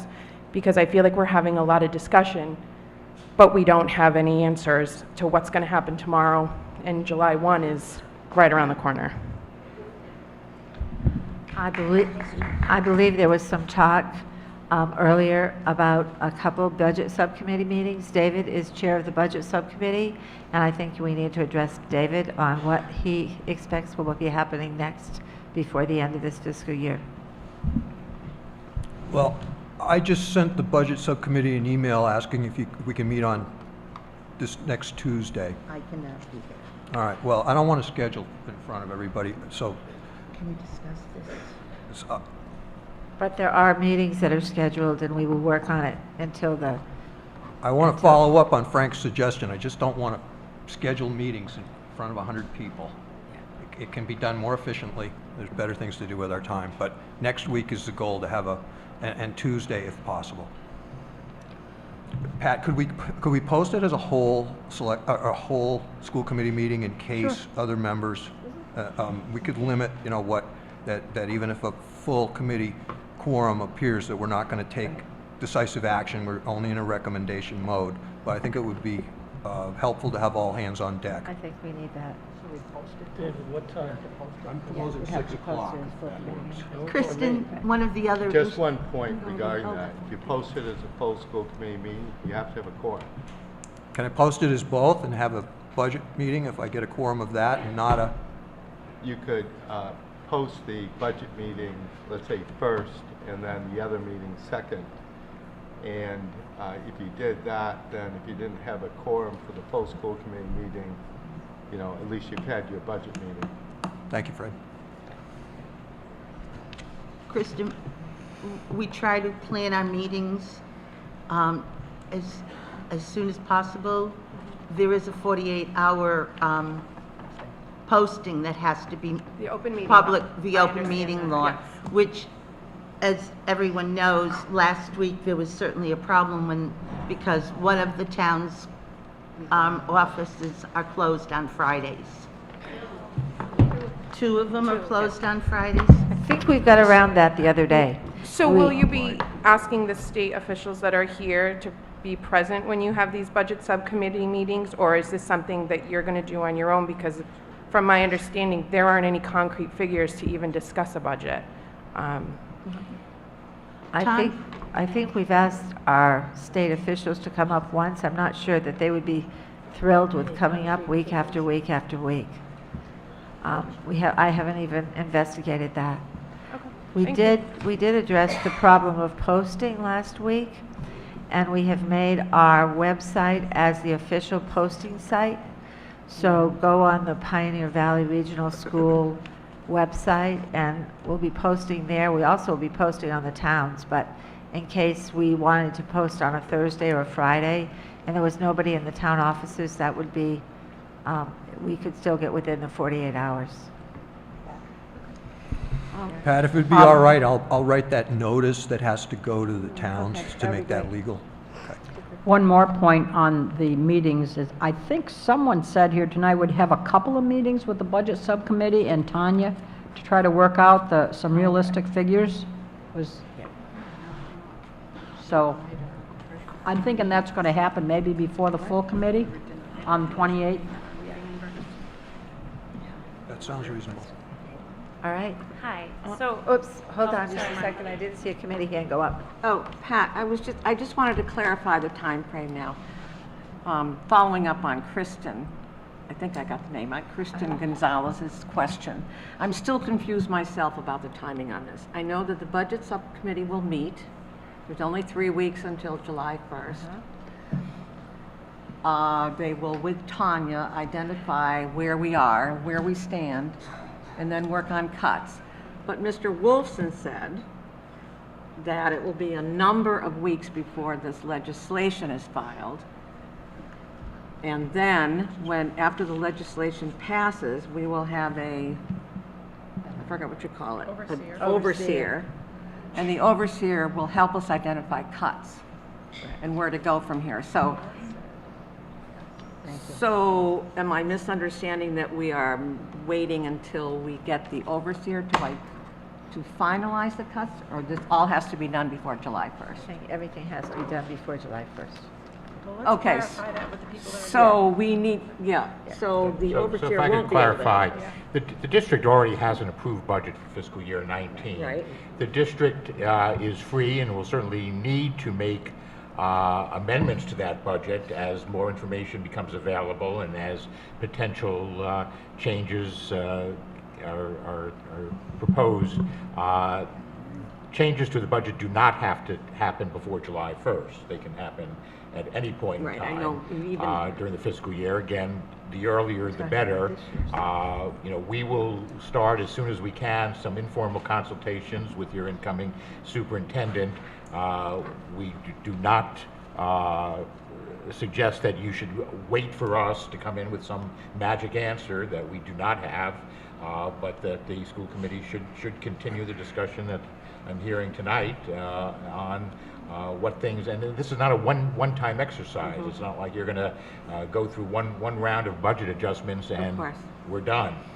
There'll be things that you can do in the short term. There'll be other things you'll want to consider for the longer term. So the school committee needs to move ahead with its responsibilities to try to bring the FY19 budget as close to balance as possible, and we will come on board with whatever assistance we can provide as soon as we can provide that. Okay, when you say a number of weeks, are you meaning 2 weeks, 4 weeks, 10 weeks? So we certainly expect to have the legislation filed within the next week or two, but the legislature adjourns at the end of July for the session, so I would hope that it would happen sometime between. Okay. Martha, can I just add to that real quick? I think the goal right now with the committee and myself and any of the financial team that's willing to work together in administration is to try to get this budget to a place by July 1st that it can be input in our accounting system and we have something to follow, similar to how the state will work on a prior year budget until a final budget can be actually not necessarily voted but solidified. As Sue's pointed out earlier, this committee up to this point for the last 3 years has never been asked to make a budget transfer. That is part of managing your budget throughout the year. So if you have an emergency at a school and you have a $20,000 maintenance repair that needs done, that is the point in time that you need to be looking at budget transfers during the year and managing your budget proactively and not waiting till June 30th to do this. So I think the goal right now is to make sure that we're confident in the numbers and that we've included everything that we need to have in that budget. And once an overseer comes in, they will work with that budget and guide us to make sure that we're following that budget. And if they see any downfalls or pitfalls or areas that need to be moved, that they would guide us to do so. Oh, okay, thank you, Tanya. Does anybody on the committee have anything else to say?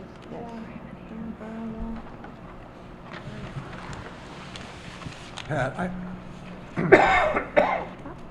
Did you want to say anything? I would like to make one other point, and that is that we can't grow our way out of this problem. We're suffering from decline in numbers and no growth in state aid. But some years ago, the state aid formula was changed, and we fared very badly.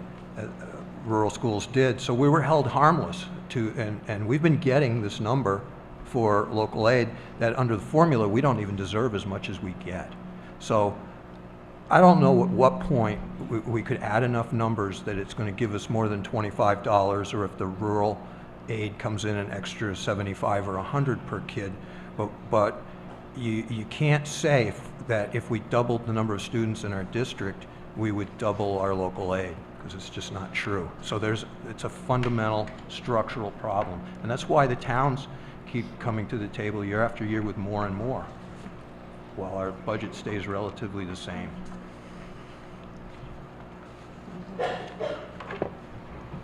So we approved the budget back in March that the superintendent and the budget subcommittee had worked on. When our superintendent was out on medical leave, our assistant superintendent and all our administrators got together and reviewed this budget for fiscal 19, line by line, hour after hour. And they found lines that were under budgeted to the tune of $500,000, including health insurance. I've got the whole list here. So they sat down and moved things around and cut so that we could have a balanced budget for 19 and not have the same problem. However, we have cut as much as I can imagine. Unless we stop having a music program or sports, all the things that make us who we are, I have no idea how you can task the budget committee to cut more from this budget.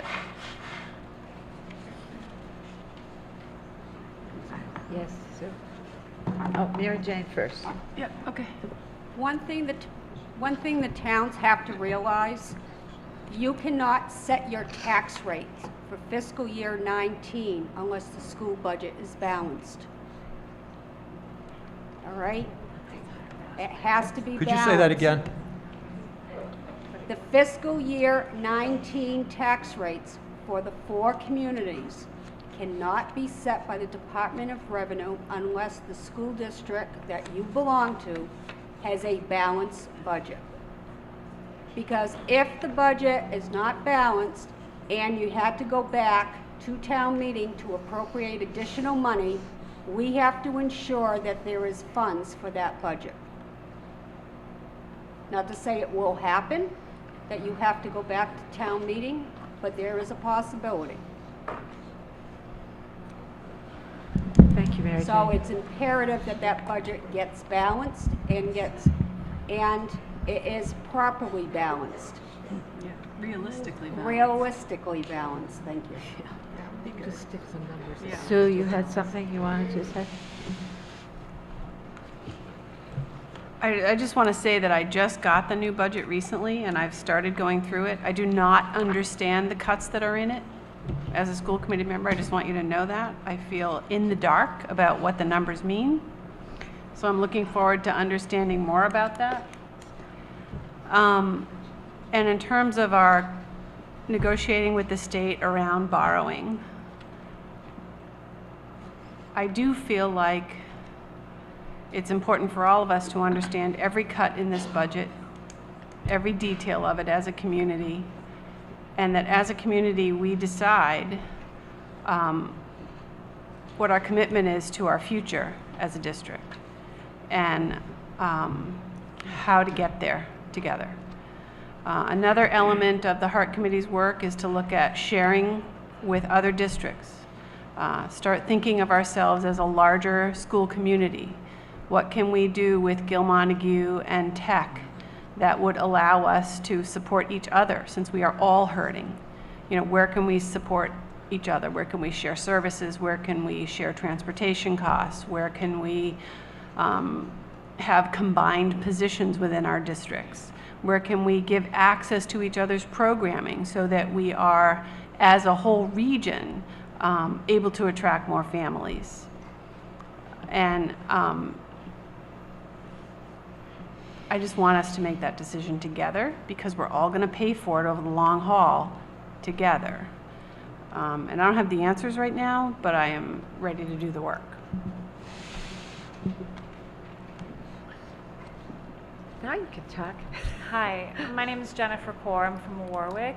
I guess I just want to say that as a community in Warwick, we have been organizing and talking over the last few weeks since the last school board meeting, and we're asking for a year to move forward.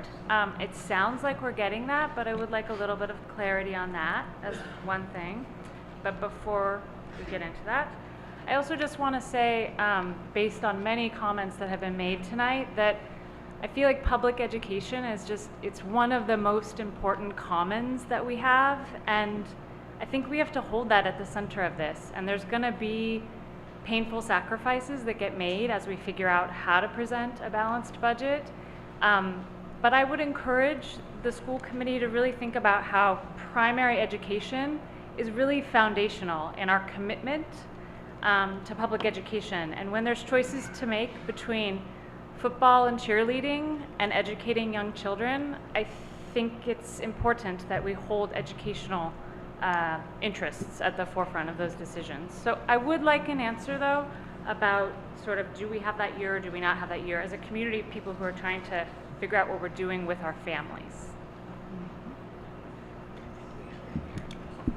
From the conversations that we've had this evening, it sounds like you definitely have that year and maybe longer.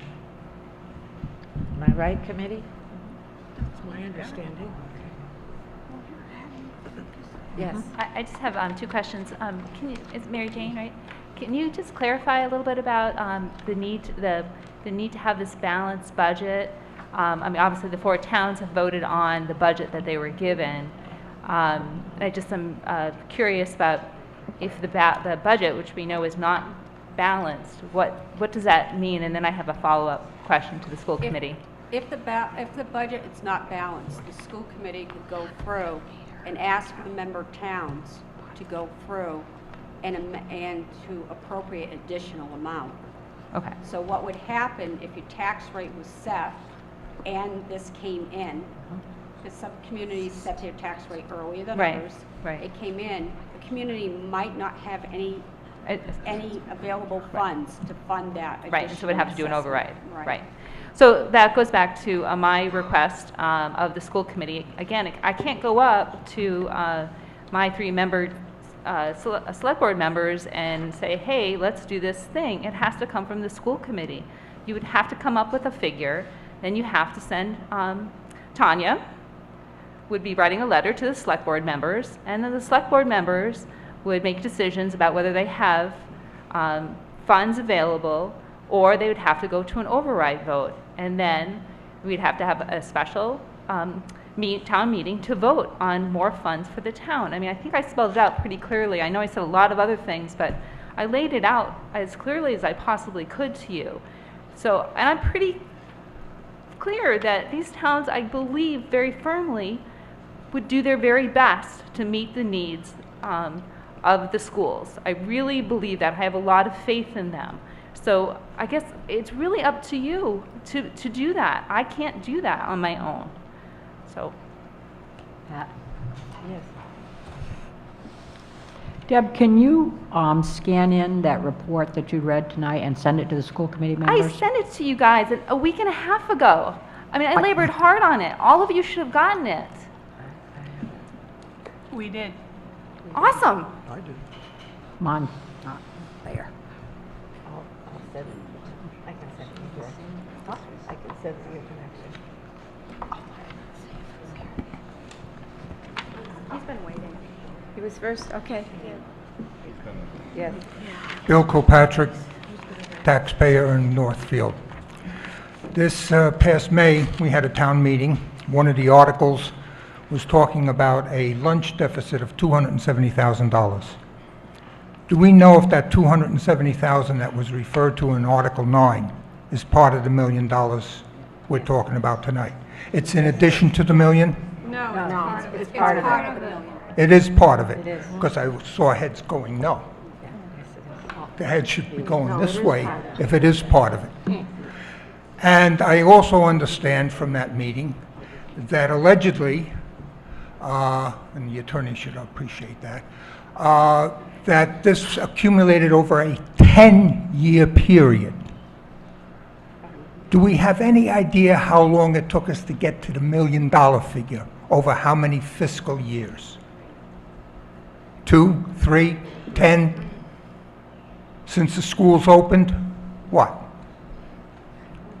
I have those numbers. if Oh, that do would you? help. Yes. The that would be school great. lunch deficit, excuse me, the school lunch deficit at the end of 2016, just the school lunch, was $210,000. At that point, that was the only deficit that we saw.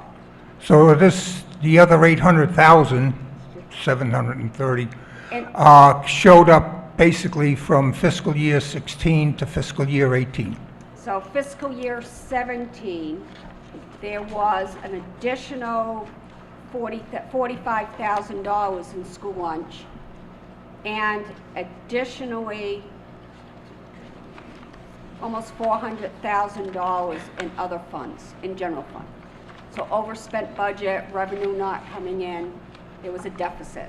So at the end of fiscal year 17, it was $640,000 Total. total. In fiscal 18, that's the year we're in right now, we're anticipating another $400,000 for this year. Okay. Now, we addressed the $270,000, I believe, in Article 9.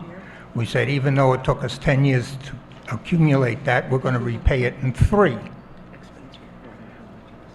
What I'm trying to grasp is, I thought the purpose of a budget was to guide, rule, control how you operated during the year.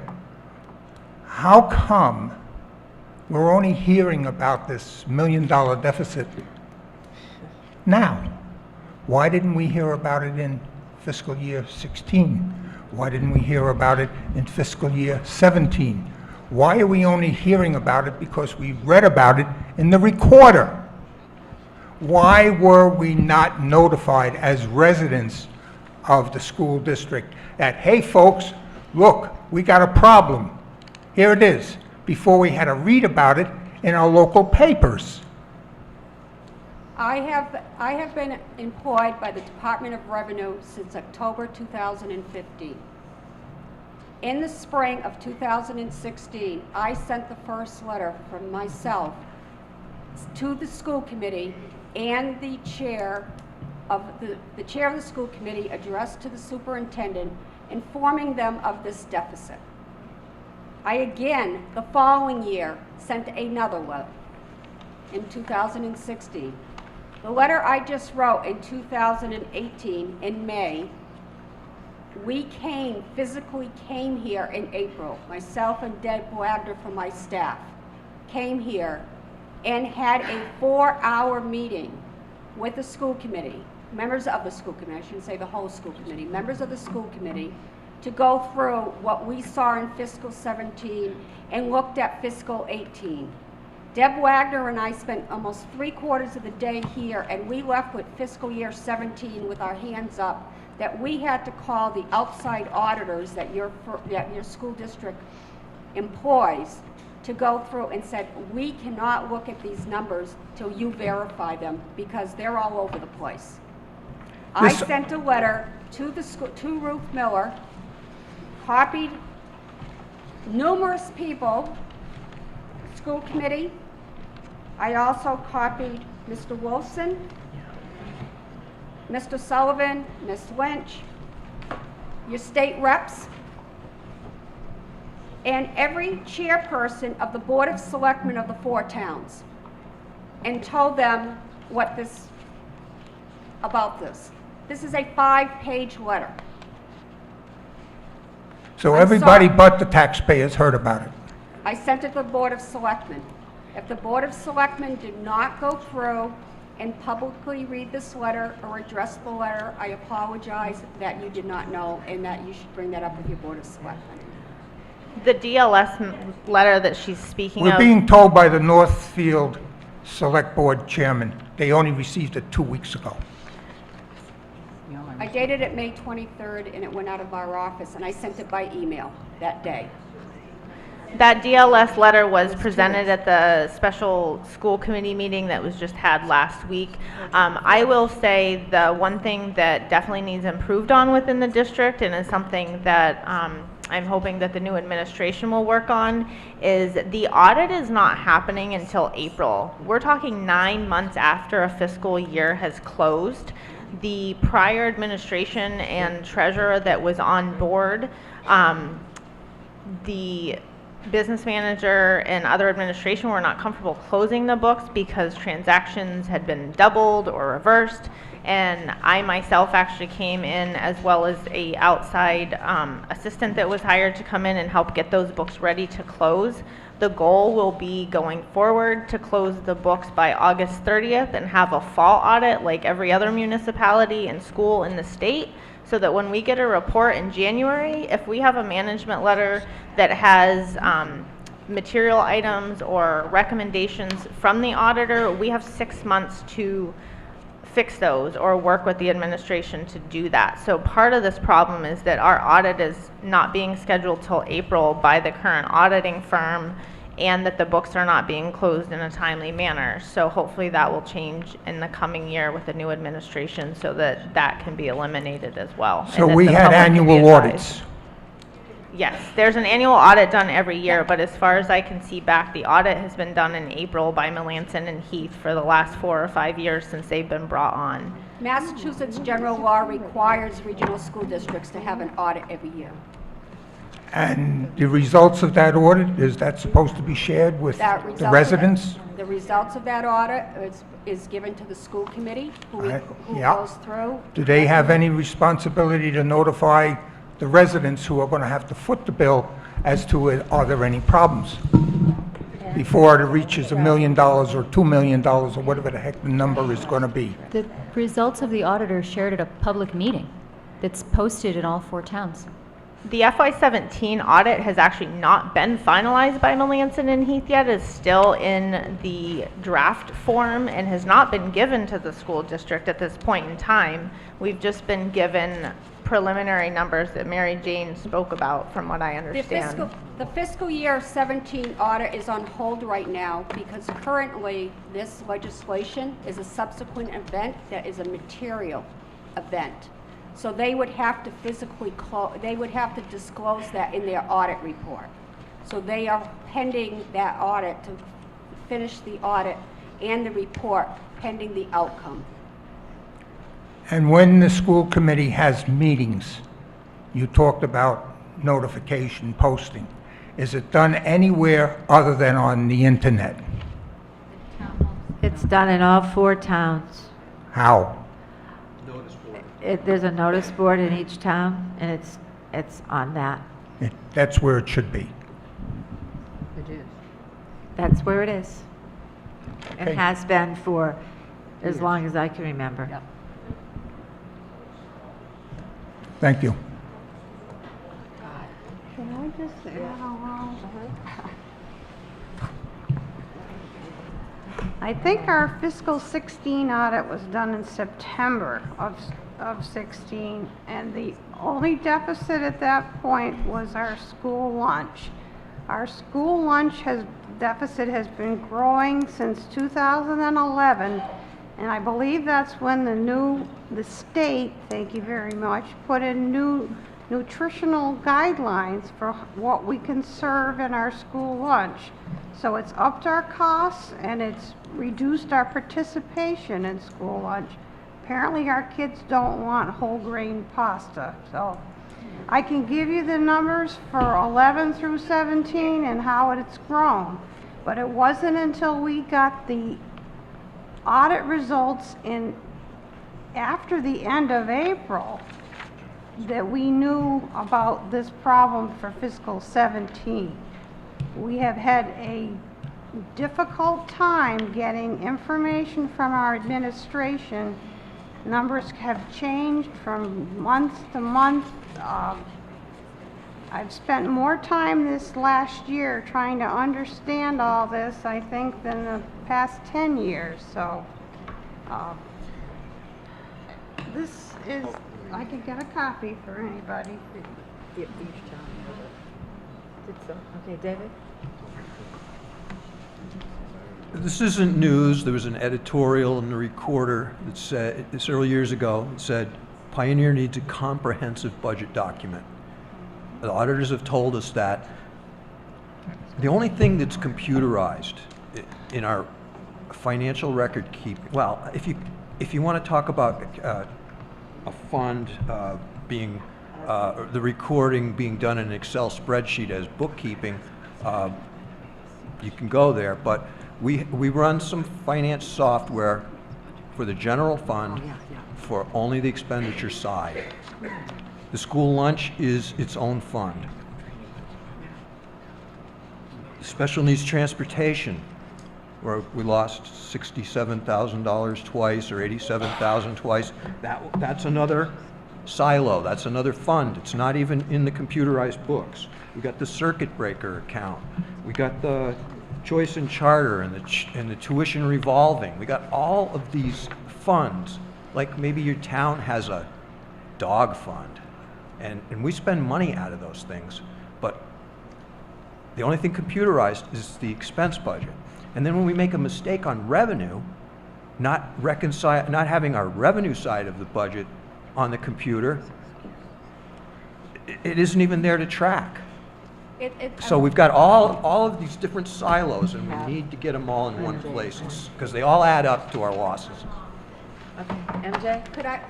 Could we have Tanya address Yes. that? Yeah. Because I'm confused. Yeah. Because Okay. I saw. That is incorrect information. All municipal and school board accounting is done in a fund accounting system. Your general fund is fund number 1. It's budgeted. That is the only thing that the state and the towns pay for. That is what the school committee and the superintendent and business manager are mandated to monitor and manage. All those other funds he spoke of, the school choice, student lunch, your special ed that we get grants for, any specific grant, they all have their own funds. They are in our budget sense software. Those do not get communicated because those things are self-funding.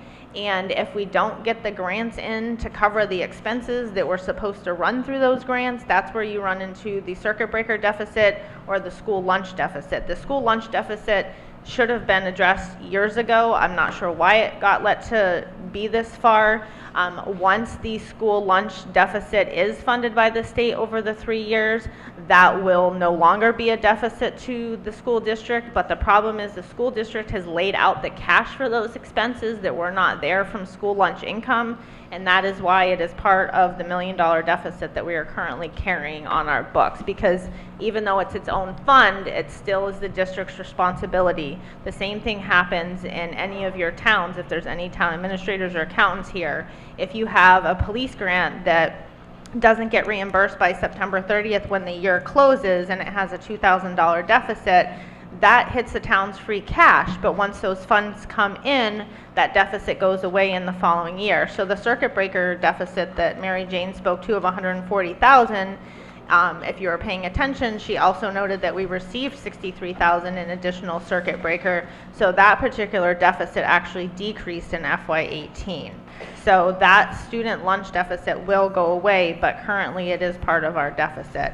All of our accounting is done in our budget sense. The Excel report that is given to the school committee for their school monthly meetings is something that they have requested of our accounts payable clerk, who has graciously put that together for them, even though it's not her responsibility, it's the business manager's responsibility. Any reports that the school committee is relying on should be coming directly from Budget Sense, which is what I've provided to them over the last 3 or 4 weeks. Thank you, Tanya. I have a follow-up. Yes. I'm glad to learn that we are computerized, because as budget committee chairman, this is news to me.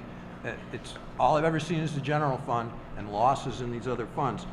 Am I correct that when FY16, the auditors said, you are not reconciling your revenues repeatedly? And I said, how are you auditing us if we are not reconciling our revenues? they said, oh, well, you're doing it on a spreadsheet. So part of our problem is we aren't paying attention to half of our budget, which is the revenue side.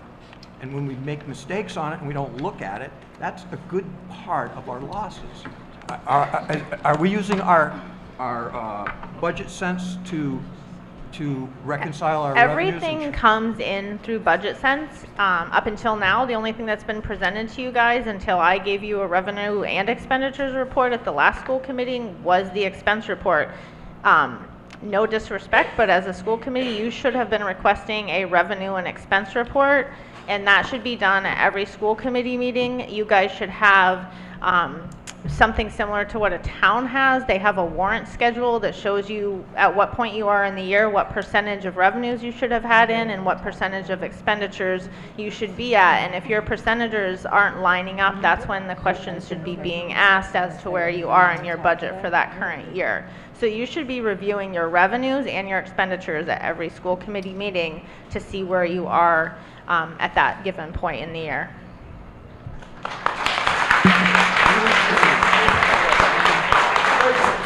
So I'm hoping that as a school committee, we can get some pretty immediate training from the Massachusetts Association of School Committees on budgeting and monitoring, and all come to a much deeper appreciation for what to expect. And then also just hoping that what we expect occurs in the future. Hi, my name's Allison Raymond. I'm a Northfield resident. I'm a parent. I hear a couple of people talking about how important academics is, which obviously they are, and that it would be okay to cut extracurricular activities. And I just want to make the point that when children are filling out college applications, they want a well-rounded student, one who gets good grades, plays a sport while being in the school play and in the band or chorus, volunteering while working part-time. And if a straight A student with no extracurricular activities goes up against another student who is well-rounded, the straight A student will lose if they do not have extracurricular activities. That is how important it is. They want a well-rounded student, and this school has to offer that. And I know I'm not the only one that will take their child out if it is not offered. Thank you. I'm Richard Fitzgerald from Northfield. Could we go back to the question about, are you willing to go to the select boards in the 4 towns to ask for more money? All I remember for a response was that one of you didn't get the email. I may have missed the actual answer. What I expect is at our budget subcommittee meeting that will be discussed. And I can't imagine why that wouldn't be Can you something that comment we on would the ask willingness? for. So you're willing to do that? I can't speak for the committee. I can speak for myself. That's why I think we'd have to wait for a committee meeting to make that decision, but it is on the agenda, so as we get to the agenda, we'll have to see. Thank you. Okay, along those lines, a question has been asked 2 times. This is for the state. With all the data that you have available, surely you can give us a range of what percentage of a town's budget, say a town of 2,900 people? 2,100 people. What percentage is the average school budget of their town budget? You've got to have that info. A range within 5%, 10%. Zach, I think that's Pat, I can give you the number. I can give you the number for Warwick. I'm not saying it's normal. No, I want the state. Thank you, though. You know, it's going to be a range. It's going to be meaningless. We're talking about, every in Warwick, it's 50%, and in Leiden, it's even higher. 61 is Bernardston, which is really high, and we're talking about going back for more.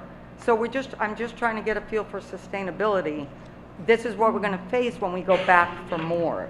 Is 61% even real? Is this sustainable? So you're saying, what was your number? What, I don't have, I will Okay. not give you a number because every district is a snowflake, and especially regional districts. all made up of different communities. So it's, there can be no, trust me, when the state sets policy, you can't have one thing that's set that applies to everybody equally, because it never, trust me, one set policy like that never works. There's no such thing as the set, what the balance should be. It should be 50-50, 60-40, 55-45. There, you know. Not what it should be. What is it throughout the state? What is the average? The DOR must have that.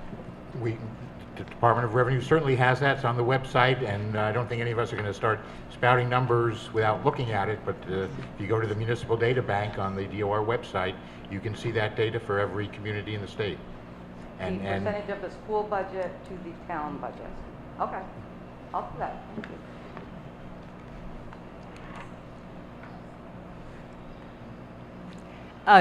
Is it my turn? I didn't pay attention to how long the line was on that side. I want to go back to a statement that you made, Mary Jane, that town's tax rate cannot be set unless the school district has a balanced budget. Obviously, when they voted the budget and sent the numbers out to the town, they did it in confidence that they were dealing with a balanced budget. So given that, what effect is there on setting the tax rate? Also, since you, the state, have proposed that this district may deficit spend next year, how does that affect having a balanced budget? It says to me, we're not talking about a balanced budget unless we're going to put a line on that says deficit whatever, as if it were real money. The $1 million will cure, for a better word, will cure the... I'm not asking about cure. I'm asking about how does that affect your statement about a balanced school budget? For fiscal year 19. Right. The fiscal year 19, if the budget, when you go through, is not balanced, in your local budget subcommittee should be reviewing that budget and seeing if they're within the revenue and have a balanced budget. Regional school districts have limited revenue. Really? Yes, they do. Unfortunately, they do. Actually, most municipalities in Massachusetts have very limited revenue, including the state of Massachusetts. So you have to live within your means. And unfortunately, when you live within your means, you have to make some hard decisions. So the school committee, the budget subcommittee is going to go through the budget. I would like to know when, as they go through, where they are. Will we keep monitoring them? Because we received the 19 budget and we looked at it. So as they go through, you don't set your tax rates. Who sets the first tax rates out of the four? But when? December. October, November? December. December? You have, this isn't going to happen overnight. So if it doesn't get done by the end of June, they have July. They can come back and ask for additional money. Do you have fall town meetings? Not unless we have to. I know it costs money. The goal is for the school district to go through and not ask, because they're going to have to go back to the 4 towns and get 2/3 votes. Okay? 2/3 of the 4, which is 3, will have to approve that budget. Under the circumstances, let's be realistic. Do you think they're going to be able to get 3 out of 4 votes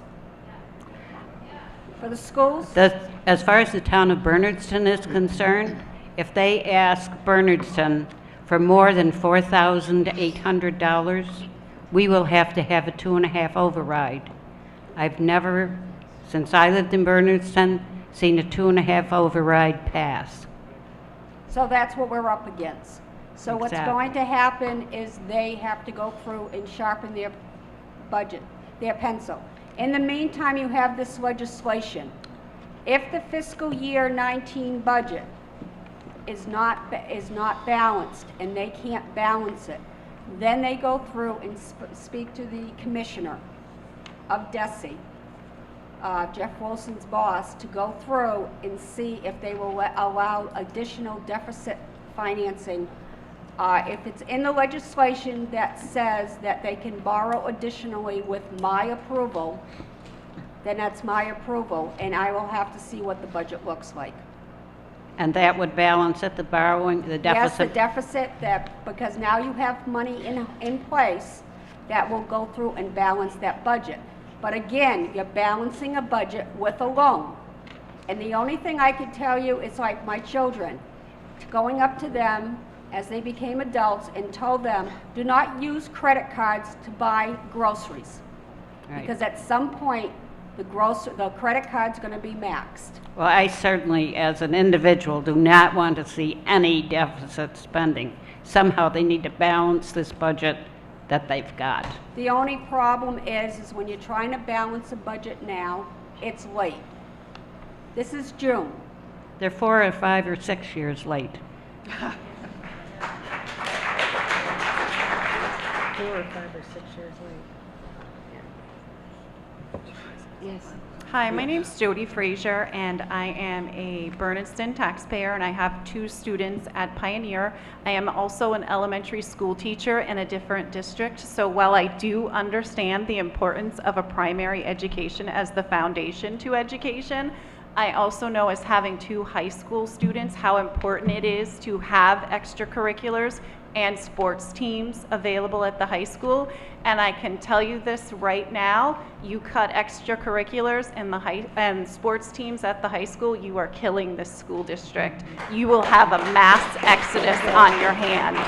I also know from the school district that I work in, the school district and the high school that I am working in is getting plenty of calls from Pioneer parents asking about school choice.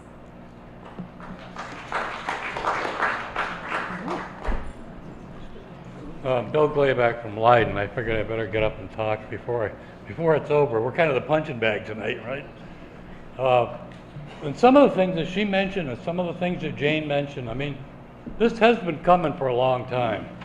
I've been a selectman since the turn of the century. And I remember on the finance committee, a guy with a spreadsheet saying, you're going to hit the wall, and we've hit the wall.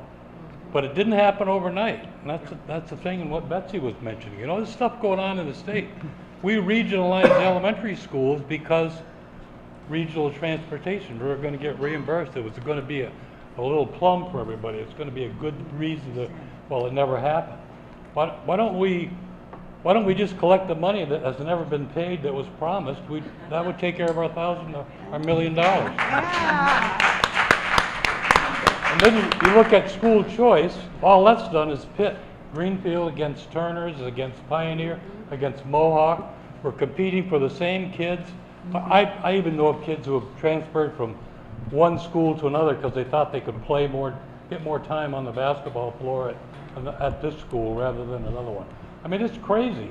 And with charter schools, talk about the perfect storm. Think of more ways that you could drag money away from a poor district. I mean, you couldn't come up with any more. Well, maybe, I won't say you couldn't because probably Trump has got something right here in the back of his mind that'll take the rest of it. And then to complete the perfect storm, you lose Winchester. We haven't been able to recruit any of these other towns like Irving to join, and they closed the plant in Vernon. That was our cash cow. I don't know how many years. And we've talked about making adjustments in our enrollment at Leiden. I did it with my own son. He went to 6th grade down in Bernardston because the class was so small. All the kids he played sports with were in Bernardston. We had to go through an inter-school transfer. It was like we were trying to get into Mount Hermon or something. And this was when Kevin Courtney was superintendent. This was back in the 90s. This thing is, we've been talking about changing this district agreement for the Hart Committee, how many years has that been going now? 2 or 3? 1. 1. I went to a meeting a lot longer ago to form the Hart Committee, and they still haven't amounted to anything except looking for money to mediate so they can have a meeting or something.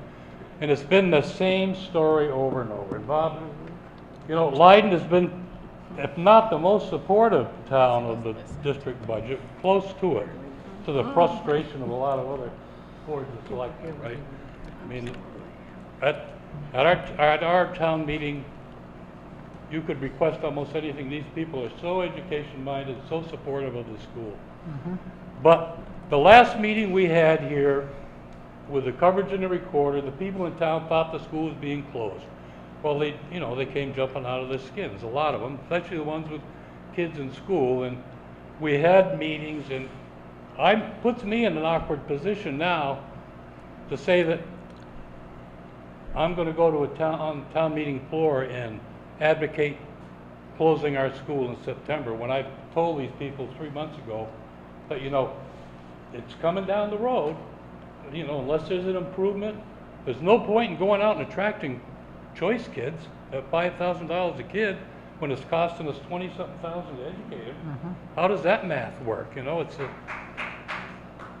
But I feel uncomfortable now standing in town meeting and telling those people that I told 3 months ago that it won't happen this year. We're trying to do some things with an extended day to try to attract more kids right from town, because education in general hasn't responded too much to we're still operating on the model that they did back in the 1800s, right? The farm agricultural model. Instead of using the year-round, instead of extending the school day, extended learning, all these exciting things you could be doing, we're still plugging along on the same horse and buggy. But anyway, I felt I had to get up and talk, so you wouldn't punt Leiden out of the district tonight. Thank you, Bill. Thank you, Bill.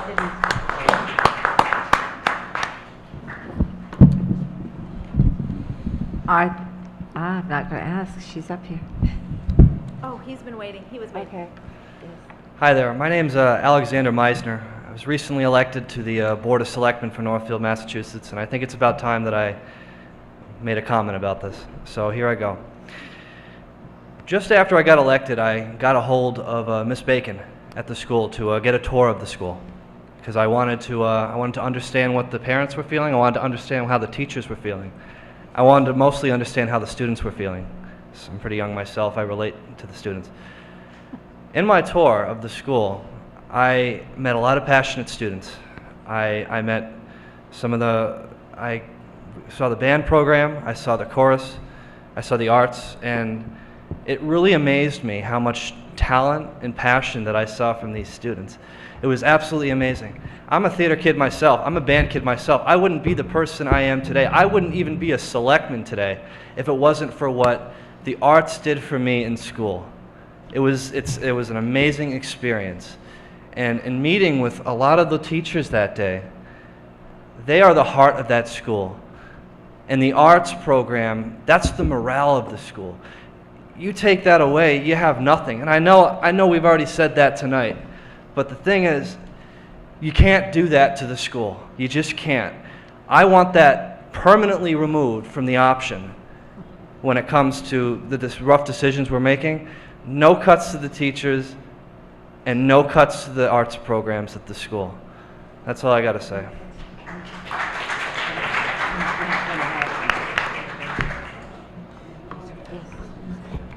Hi. Thank all of you faraway people for coming this distance and being here late. Amy Tibbetts, I'm a taxpayer in Northfield. I'm also a teacher for the Pioneer District. I've been teaching this district for 15 years. And I just want the committee to know, because I heard one member say, I think it was you, Sue, that you are not sure what the cuts mean. And the committee should know that teachers have gotten pink slips. Teachers are losing their jobs, or they think they are, and we have very skilled, passionate, dedicated people who may or may not have a job next year, but because they don't know, they're looking elsewhere. And that makes me really sad. Does anybody have an answer tonight about when teachers will know whether or not they have a job?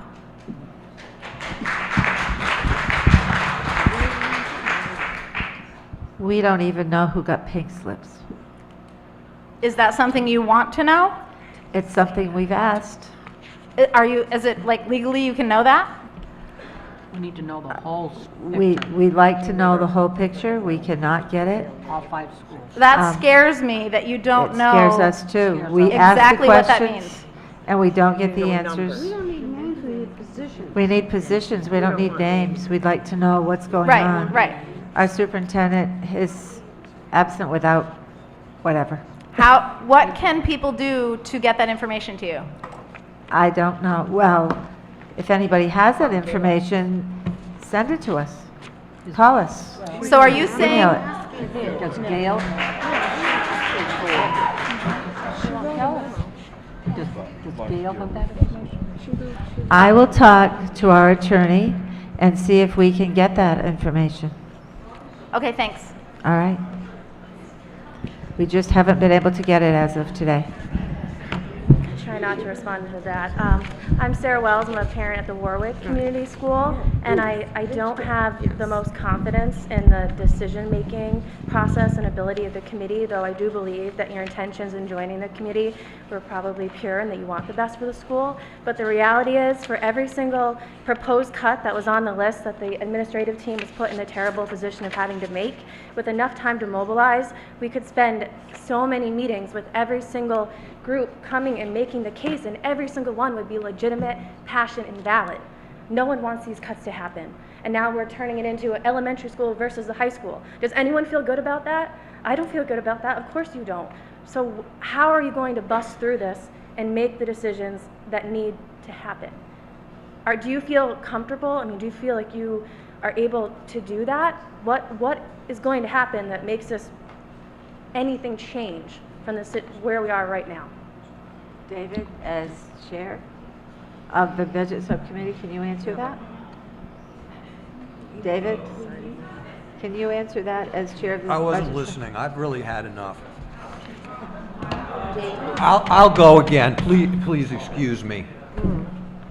We can't cut teachers. We can't cut extracurricular. My ears are open. What can we cut? Because we have to cut something. I'm sorry, that's my point. I'm sorry. That's what I was just going to try to explain. So I am only here in the school 1 day a week. And as the committee has stated, they're having trouble getting information from Ruth. I myself am having difficulty the same. But in the conversations that I've had, the updated budget that I've received, that the school committee has, the understanding is there was 10 to 12 positions that were cut. I don't know who those are, and I have asked for backup spreadsheets to solidify this new budget and final numbers that have been provided to us.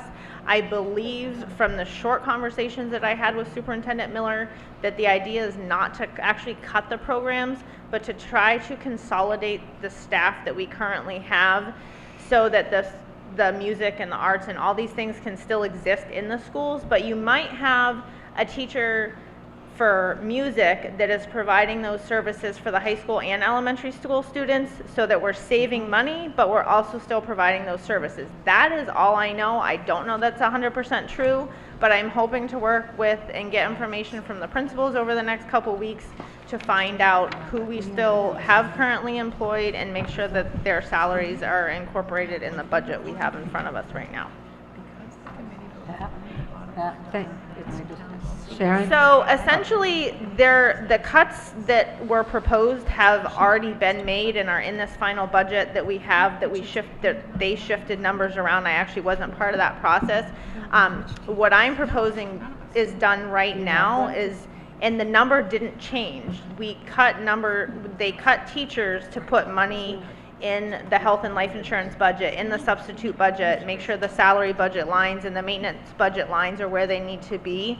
What I'm saying the school committee or the subcommittee for the budget, as well as myself in absence of a business manager, need to do over the next couple weeks, maybe even working with the new superintendent if he's willing to pitch in, is make sure that we're confident that these principals actually have backup for what's in the budget right now, and we can verify that the number that we're moving forward with in each of these line items is actually what we need to fund the schools after these cuts were made last week. So I don't think that there's any additional cuts that are going to be made. I think the cuts were already made with pink slips. Whether or not the district can afford to bring those teachers back or Anything will shift once a new superintendent is in place. That is unknown at this point. Just a quick Excuse me, follow-up. What are we excuse me, I have talking a about question. then? What's the budget? We have our assistant superintendent here. If she could just give us some enlightening information, if she's been told anything? Gail? Madam Chair, while you're waiting for that, if Yes. I could just say I appreciate the opportunity to be here tonight. It sounds like we've answered the questions we're able to answer at this point. This is a discussion for the school committee to continue, and I want to make sure we all get back safely tonight. So We have one committee person that would love to ask you a question. Is that all right?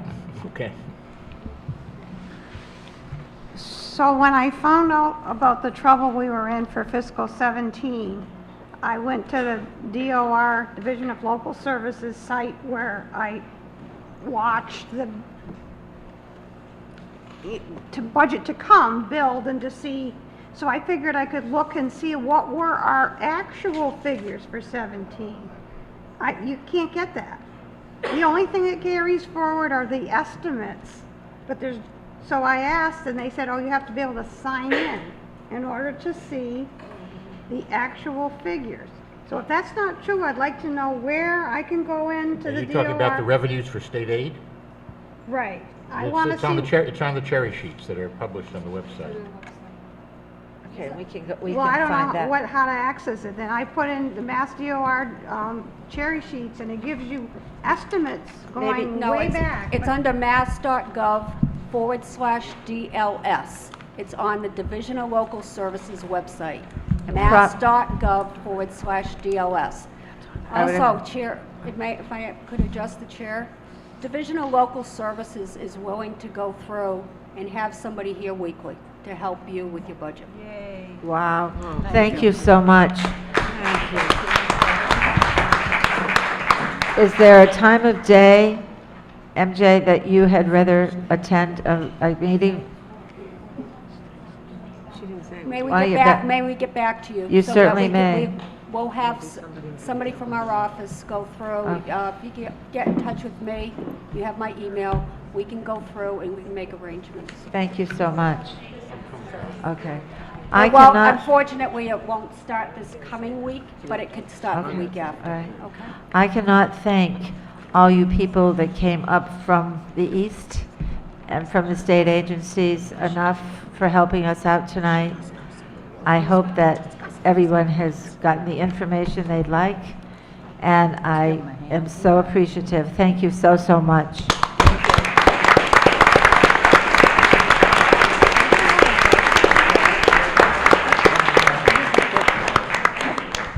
Thank you, thank you, thank you. We also have in the audience 3 representatives from the Massachusetts Association of School Committees, and I believe we were going to have 2 people or people from the state reps, Whip's and Mark's offices. I'm not sure if they're here tonight or not, but they were going to attend. The Representative Marks person was here, but I don't see them now. Okay. All right, okay. So, are you Yes, go ahead and ask your questions. But try to keep them to like 3 or 4 minutes if you can. I was asked a question. Yeah. Okay, I didn't see Gail was there. I can't see through the case. For those of you who don't know who I am, you probably all do by now. I'm Gail Healy, the Assistant Superintendent for the district, and I call myself invisible these days, these last months. I do not know the answer to your question. I know that administrators and myself have tried to untangle things and figure things out. I have made it very clear, and I did when I was hired in this district, I am not a business manager. I wear 4 hats in this district. I do write the grants, I write them, I manage them, and I do not overspend them. I wish they were here to hear me. Mary Jane knows that I don't do that. Thank you for getting up, Gail. I June didn't mean to- 30th is the deadline for support staff contract people to receive their notification whether they have a position or not. So that's wouldn't even be fair and right for me to do that. And I also was one of those people whose job was cut. Thank you, Gail. I think sometimes people don't realize that we are sort of working in a void of information. Lynette.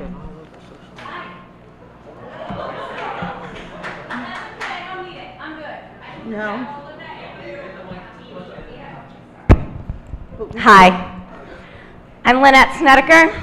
I've been the elementary band director in the Pioneer Valley Regional School District for 20 years.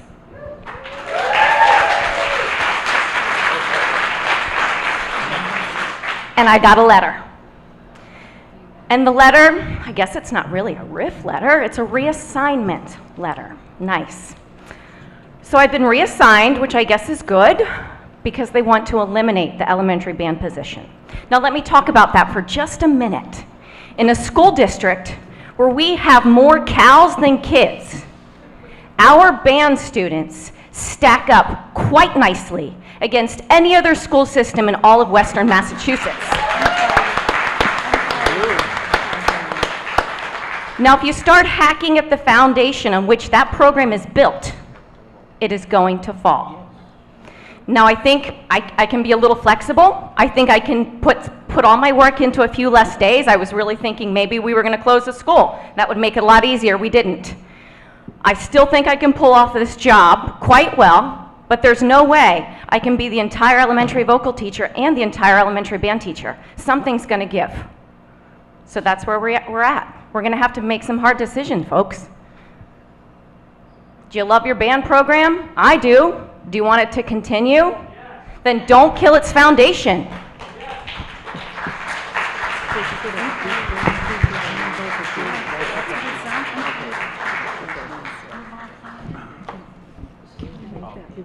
Can you guys hear me?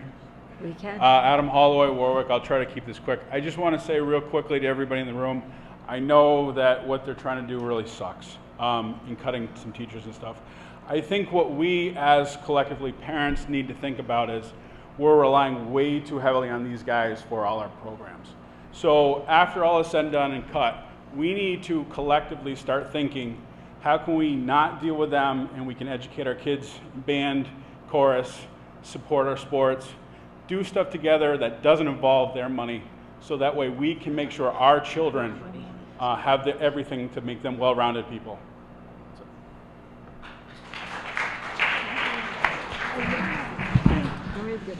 Is there any one last person that thinks they need to speak? If so, we will entertain one more person. Twice already, so let's. Sorry, I just want, it's just a really quick question. Who is the they, and who's put together a new, you're talking about a new budget that already has cuts in it, but you don't know anything about that, if I'm following this correctly. So who put together a new budget, and what were the cuts? They obviously included eliminating 10 or 12 positions, but no one seems to know. Are they here anywhere? Like, who is that person? The superintendent who is not here and we don't know. This was one person who put together That's that budget. right. Okay, thanks for answering. You can make time for one more. Short one. So I'm Anna Joseph. I'm a parent of 3, recent graduate of PVRSD, 1 here and 1 at the elementary school. As a collective body, you folks have been exhorted to reflect on your own position, consider your capacity to continue to do your job. I'm not going to do that because it's been done. What I am going to say is that you have a crisis of credibility in the communities you are tasked to represent. I am also a civil servant, one who is, although not a teacher, tasked with caring for other people's children, a job I take extremely seriously, vigilantly, every single day. If I do not have information that I need, it is my responsibility to get that information. I have heard nothing from this committee, absent one lone voice tonight, to indicate anything other than a wholesale abdication of your responsibility to these kids. It is serious It is in the community in a broad way. I was someone who filed an open meeting complaint many, many moons ago now. When interviewed by the recorder about that, I said, these good folks volunteer their time, volunteer their efforts. Who, in their right minds, could be against them? This false dichotomy that it is you against us and us against you is distracting. It is distracting from the real issue. There is plenty of blame to go around. If you want to restore your credibility for however long you stay in those chairs, some of you may decide to step aside. Some of you may be elected out. Some of you may be recalled. In whatever way, between this day and that you leave those chairs, if you have any hope of restoring any credibility in the communities you serve, you must come to the next meeting with a cogent plan or plans. Not, we tried but we couldn't get the information. Not, it's this one's fault and that one's fault. That is all, again, with one notable exception, that is all we are hearing. When I hear a member of your committee say, I've had enough, that resonates with every single person in this room. We have had enough also. We are, by definition, here at 9 o'clock at night. We are the people you want in the room. We're the invested ones. Here we are, here we stand, here are our numbers. Don't come back and expect a welcome reception unless you have met your obligations as codified in your own policy that you forswore.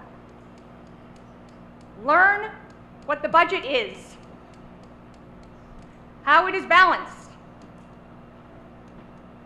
It is stunning to hear members of this committee say that they don't understand how the budget works.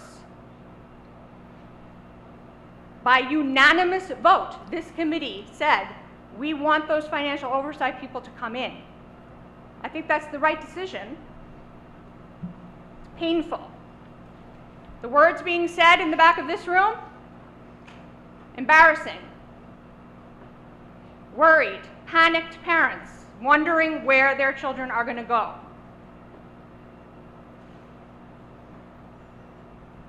You have a crisis of credibility. I really want you to think about that, and I appreciate your time. Thank you.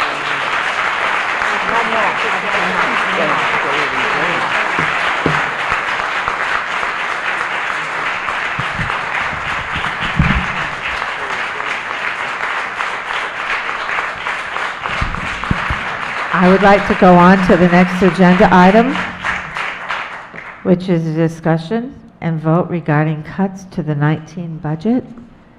Do we want to put that off until our meeting with MJ and the budget subcommittee? I guess next week is not a good time for MJ, but the budget subcommittee could get together. Is David still here? Did he step out? Okay, I didn't see you. You were sitting back. So maybe you can connect with us and tell us and put out a couple dates of when a budget subcommittee meeting could happen? I think I'm going to go ahead, since I've got 3 members who can be there, and post one for Tuesday. All right. 6 o'clock. Okay. Tuesday. In the library? Yes, I haven't checked with availability. Okay, but if it's available. Okay. And that will be posted as a budget subcommittee meeting and a full school committee meeting. Is that correct? Yes. Okay. Following Fred's advice. Excuse me? Following Fred's advice. Okay. Stagger the time. All right. That brings us to our next budget item, which is selection of Director of Finance, Business Manager. Peggy, would you like to direct us through that?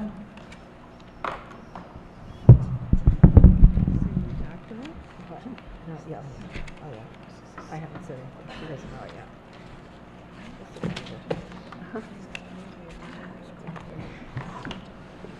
Pass these out to I know, can we just like say?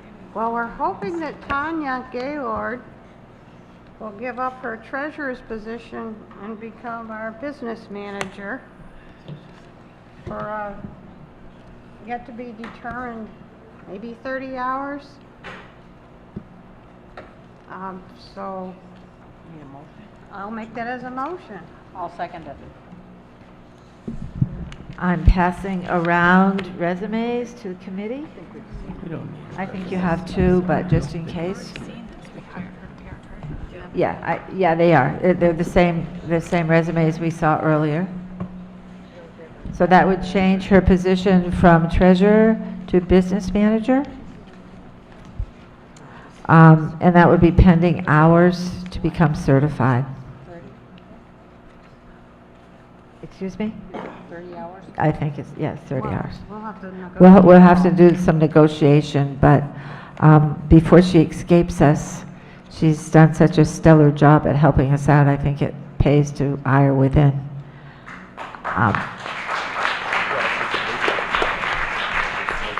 We didn't vote yet. All those in favor of the motion? Aye. Opposed? Unanimous. Okay, do you? Oh, I did. Yeah. I just want to say thank you for the flattery, I guess, if you will, and the opportunity for this. But I will say that before I could accept this position, you would definitely have to make the adjustment in the budget, and negotiations will need to happen to make sure that this is something that budget can, or that the district can afford.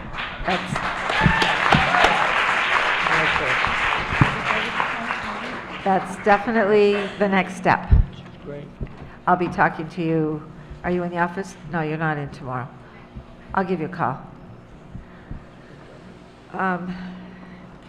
And we're hoping that we've got a feeler out for someone that could take your position as treasurer, and we're waiting for a temporary fix while we do a search for a full-time or a long-term treasurer. So we're hoping that's in the works. Budget update for 18, I guess we've pretty well spoken about that. And that will also be discussed at our budget subcommittee meeting.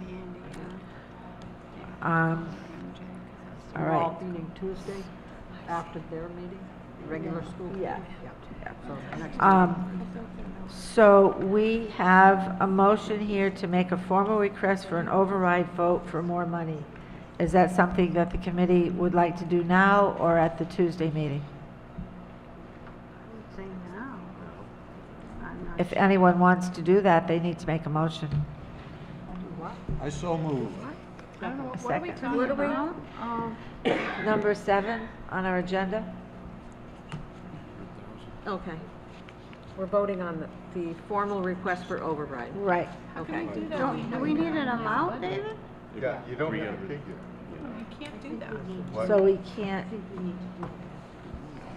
Don't you, I think you have to. we have to have a figure, okay. Amount of money. All right. Yeah. Yep, you're right. You can't just have to figure. Okay, all right. Madam Chairman, may I make a comment? Sure.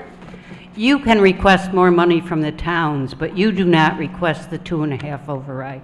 That's a decision of the towns if Okay. they need to do it. All right,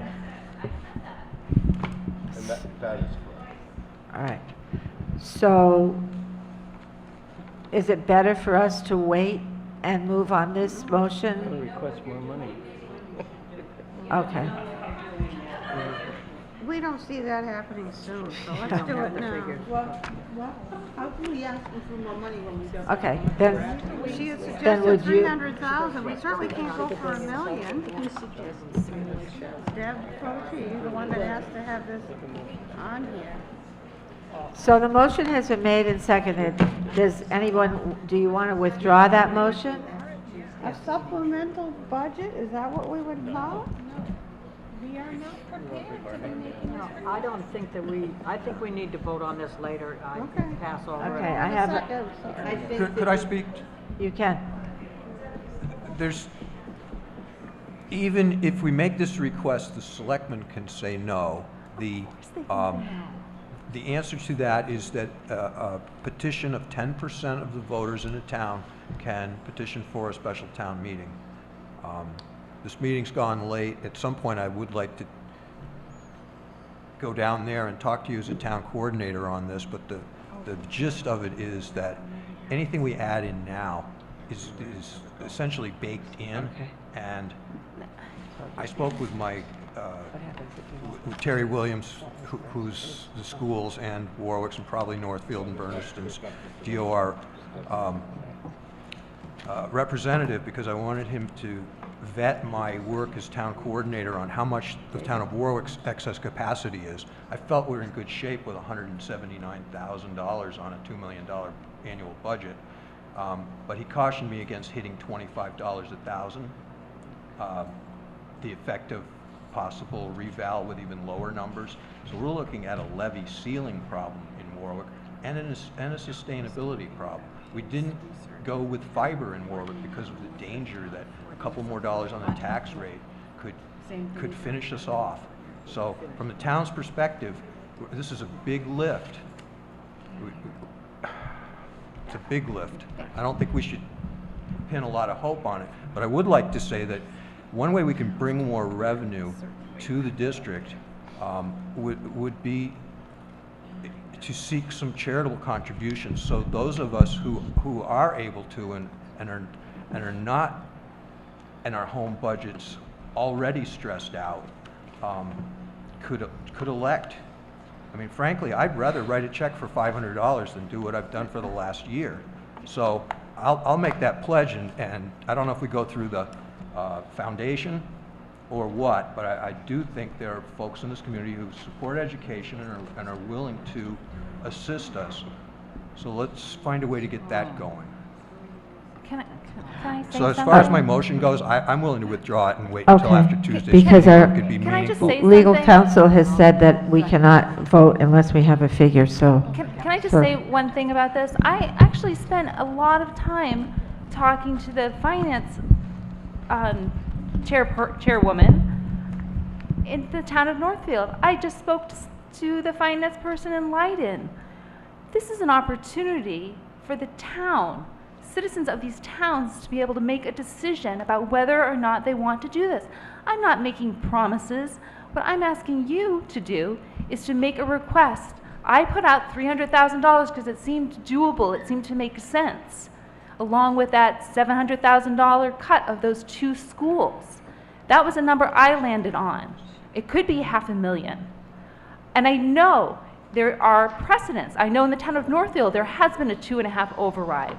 And I know it's scary to people, but there is also an opportunity if you are low income and you are not able to meet if you share your information, you are exempt. So there are ways, and I guess I just don't want it to be because you think the taxpayers won't meet it. Let them decide. I don't want you to decide. I want them to decide. And whatever happens, we'll have to accept that. But don't shut down based upon your own internal desire not to tax the taxpayers more. I think we get to choose. And I can tell you this, if the schools go, the towns go. I will sell my house in a red-hot minute, and I will be gone, and so will my kids. Property values will be decimated. So think about it.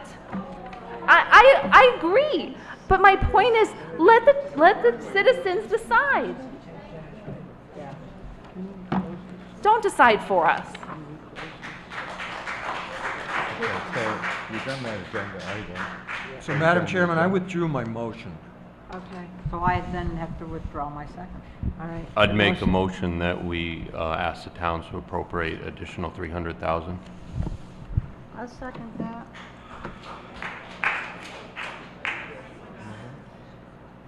Ask the town to appropriate. Can there be discussion? Which, all the time. That was all 4 towns, Bill? That was a total, I believe. A total figure for all 4 towns to divide according to the district agreement. Okay. Pat, can a question be asked? Yeah. I would like to suggest, maybe this is an amendment to Bill's suggestion. And Tanya might be the answer lady, or Gail. Is it possible to come up with an exact figure or something really close to the amount that would be needed to at least get the budget figures to where there would be no cuts? We've batted around $350,000 at one meeting, $400,000, so that when this committee meets on Tuesday, they would have a figure to work with. I think the amount that was cut with the number of staff, and I'm saying think because, like I said, I've had very limited conversation with Ruth. She's been more open with me, I think, than maybe anybody else because she knows I might have been stepping into this new position. But from what I understand, the cumulative effect of the cuts that were made were roughly $670,000 to $700,000. So $300,000, if we vote this, will help the school committee, the administration, principals at the schools have discussions on what we should keep, but it's not going to help us keep everything, unfortunately. But like I said, I think $700,000 is around the number that was cut to facilitate and get the numbers where they needed to be to cover our real expenses. And that's what I want to further investigate to make sure that that's actually happened. And then if we get $300,000 from the town, then the school committee and budget subcommittee could vote what would be added back in essentially, or what pink slips would be brought back. I don't know what that process is 100%. John Rogers, are you up there?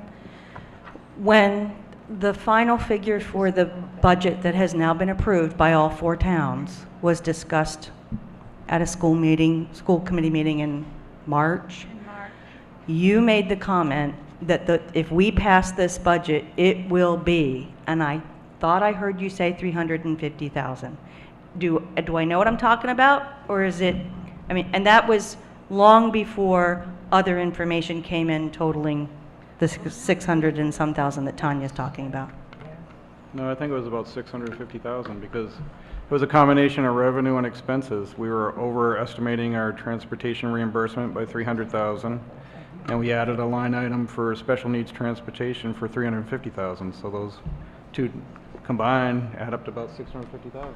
So I guess I would ask the committee to think about increasing that $300,000, maybe not to 675, maybe to 500, so that you have at least some wiggle room to look at that RIF list, which is not only people but programs, and then make a decision based on that. I think it's premature for us to be talking any kind of numbers until we get our numbers from the state. And I think that's what we need to do. As much as we want to pass this, and as much as we want to have no more cuts, we have got to be responsible like you want us to be. It's very difficult. We have got to wait until we get some numbers before we add more debt to each of the towns and then come back again and say, oh, by the way, we just found another 500,000 that we've got to cover. So I do not support this tonight. Waiting for the state's revenue numbers is a fool's errand because it's not going to change substantially. It's set in concrete, it's capped by the hold harmless. Our best hope is $66,000 for if the Senate's rural assistance bill passes, we would get an extra $100 a kid. Or I'm not sure if it's 100 or if it's 75 plus the 25. If we added another 100 students to our district under the current formula, we would get $25 additional state aid. The state aid numbers, we already made the mistake of saying, oh, this year they're going to go up, and then we didn't fix that. We can start next year's budget in November, and we can use last year's state aid as a solid number. But what I really wanted to speak about was the fact that from my perspective, the assessment's set, and we had a right to send it to the towns. The towns passed it. The assessment's set. This appropriation we're talking about at a special town meeting could come in the form of a supplemental appropriation, and there could be strings attached. And I think politically getting something passed, if it's tied to a specific use could increase the chances. So for instance, when we were given budget scenarios, one of them was cut Warwick for $400,000. Another one was cut Leiden and we saved $300,000. And another one was we cut out all art, music, and sports, and it was something north of $300,000. That would be a number to take and word it that this is for sports, art, and music. The school committee and the superintendent have control of the budget and the appropriation. And the towns and the citizenry cannot compel us to do this or do that. By voting in this way as a supplemental appropriation, the school committee will be directed to use this money in this way and only in this way. And so that the school lunch debt bills were of the same type. They're supplemental appropriations, supplemental to the assessment and handcuffed for a purpose. And I think that just politically I wouldn't want to sell that if this doesn't pass, these things are going away, because that's really not the bargain we're striking. But to put it in some context, not just some more money to come into this sinkhole, but this money would guarantee, if it passed, that we will have sports and we will have our arts program. That's the way I would like to proceed. Bill, you have a motion, do you want to change it, or do you like it the way it is? My recommendation on this would be that once the next meeting is had and we have a full list of the actual pink slips that were handed out and dollar figures attached to those pink slips, along with benefits that go along with that and possible unemployment stipulations, and we can actually put a figure on each of those individuals that were given a slip and the programs that they're associated with, and we can present that to the public. I think that would be a better time for the public to vote for an amount that we go back to the towns for, if that's the route that the towns would like to go to maintain personnel and programs within the school. I'll withdraw that until we get some better numbers.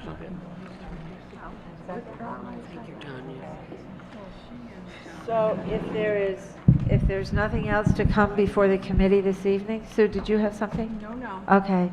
I would like to entertain a motion to adjourn. So moved. A second? Second. All those in favor? Aye. All right.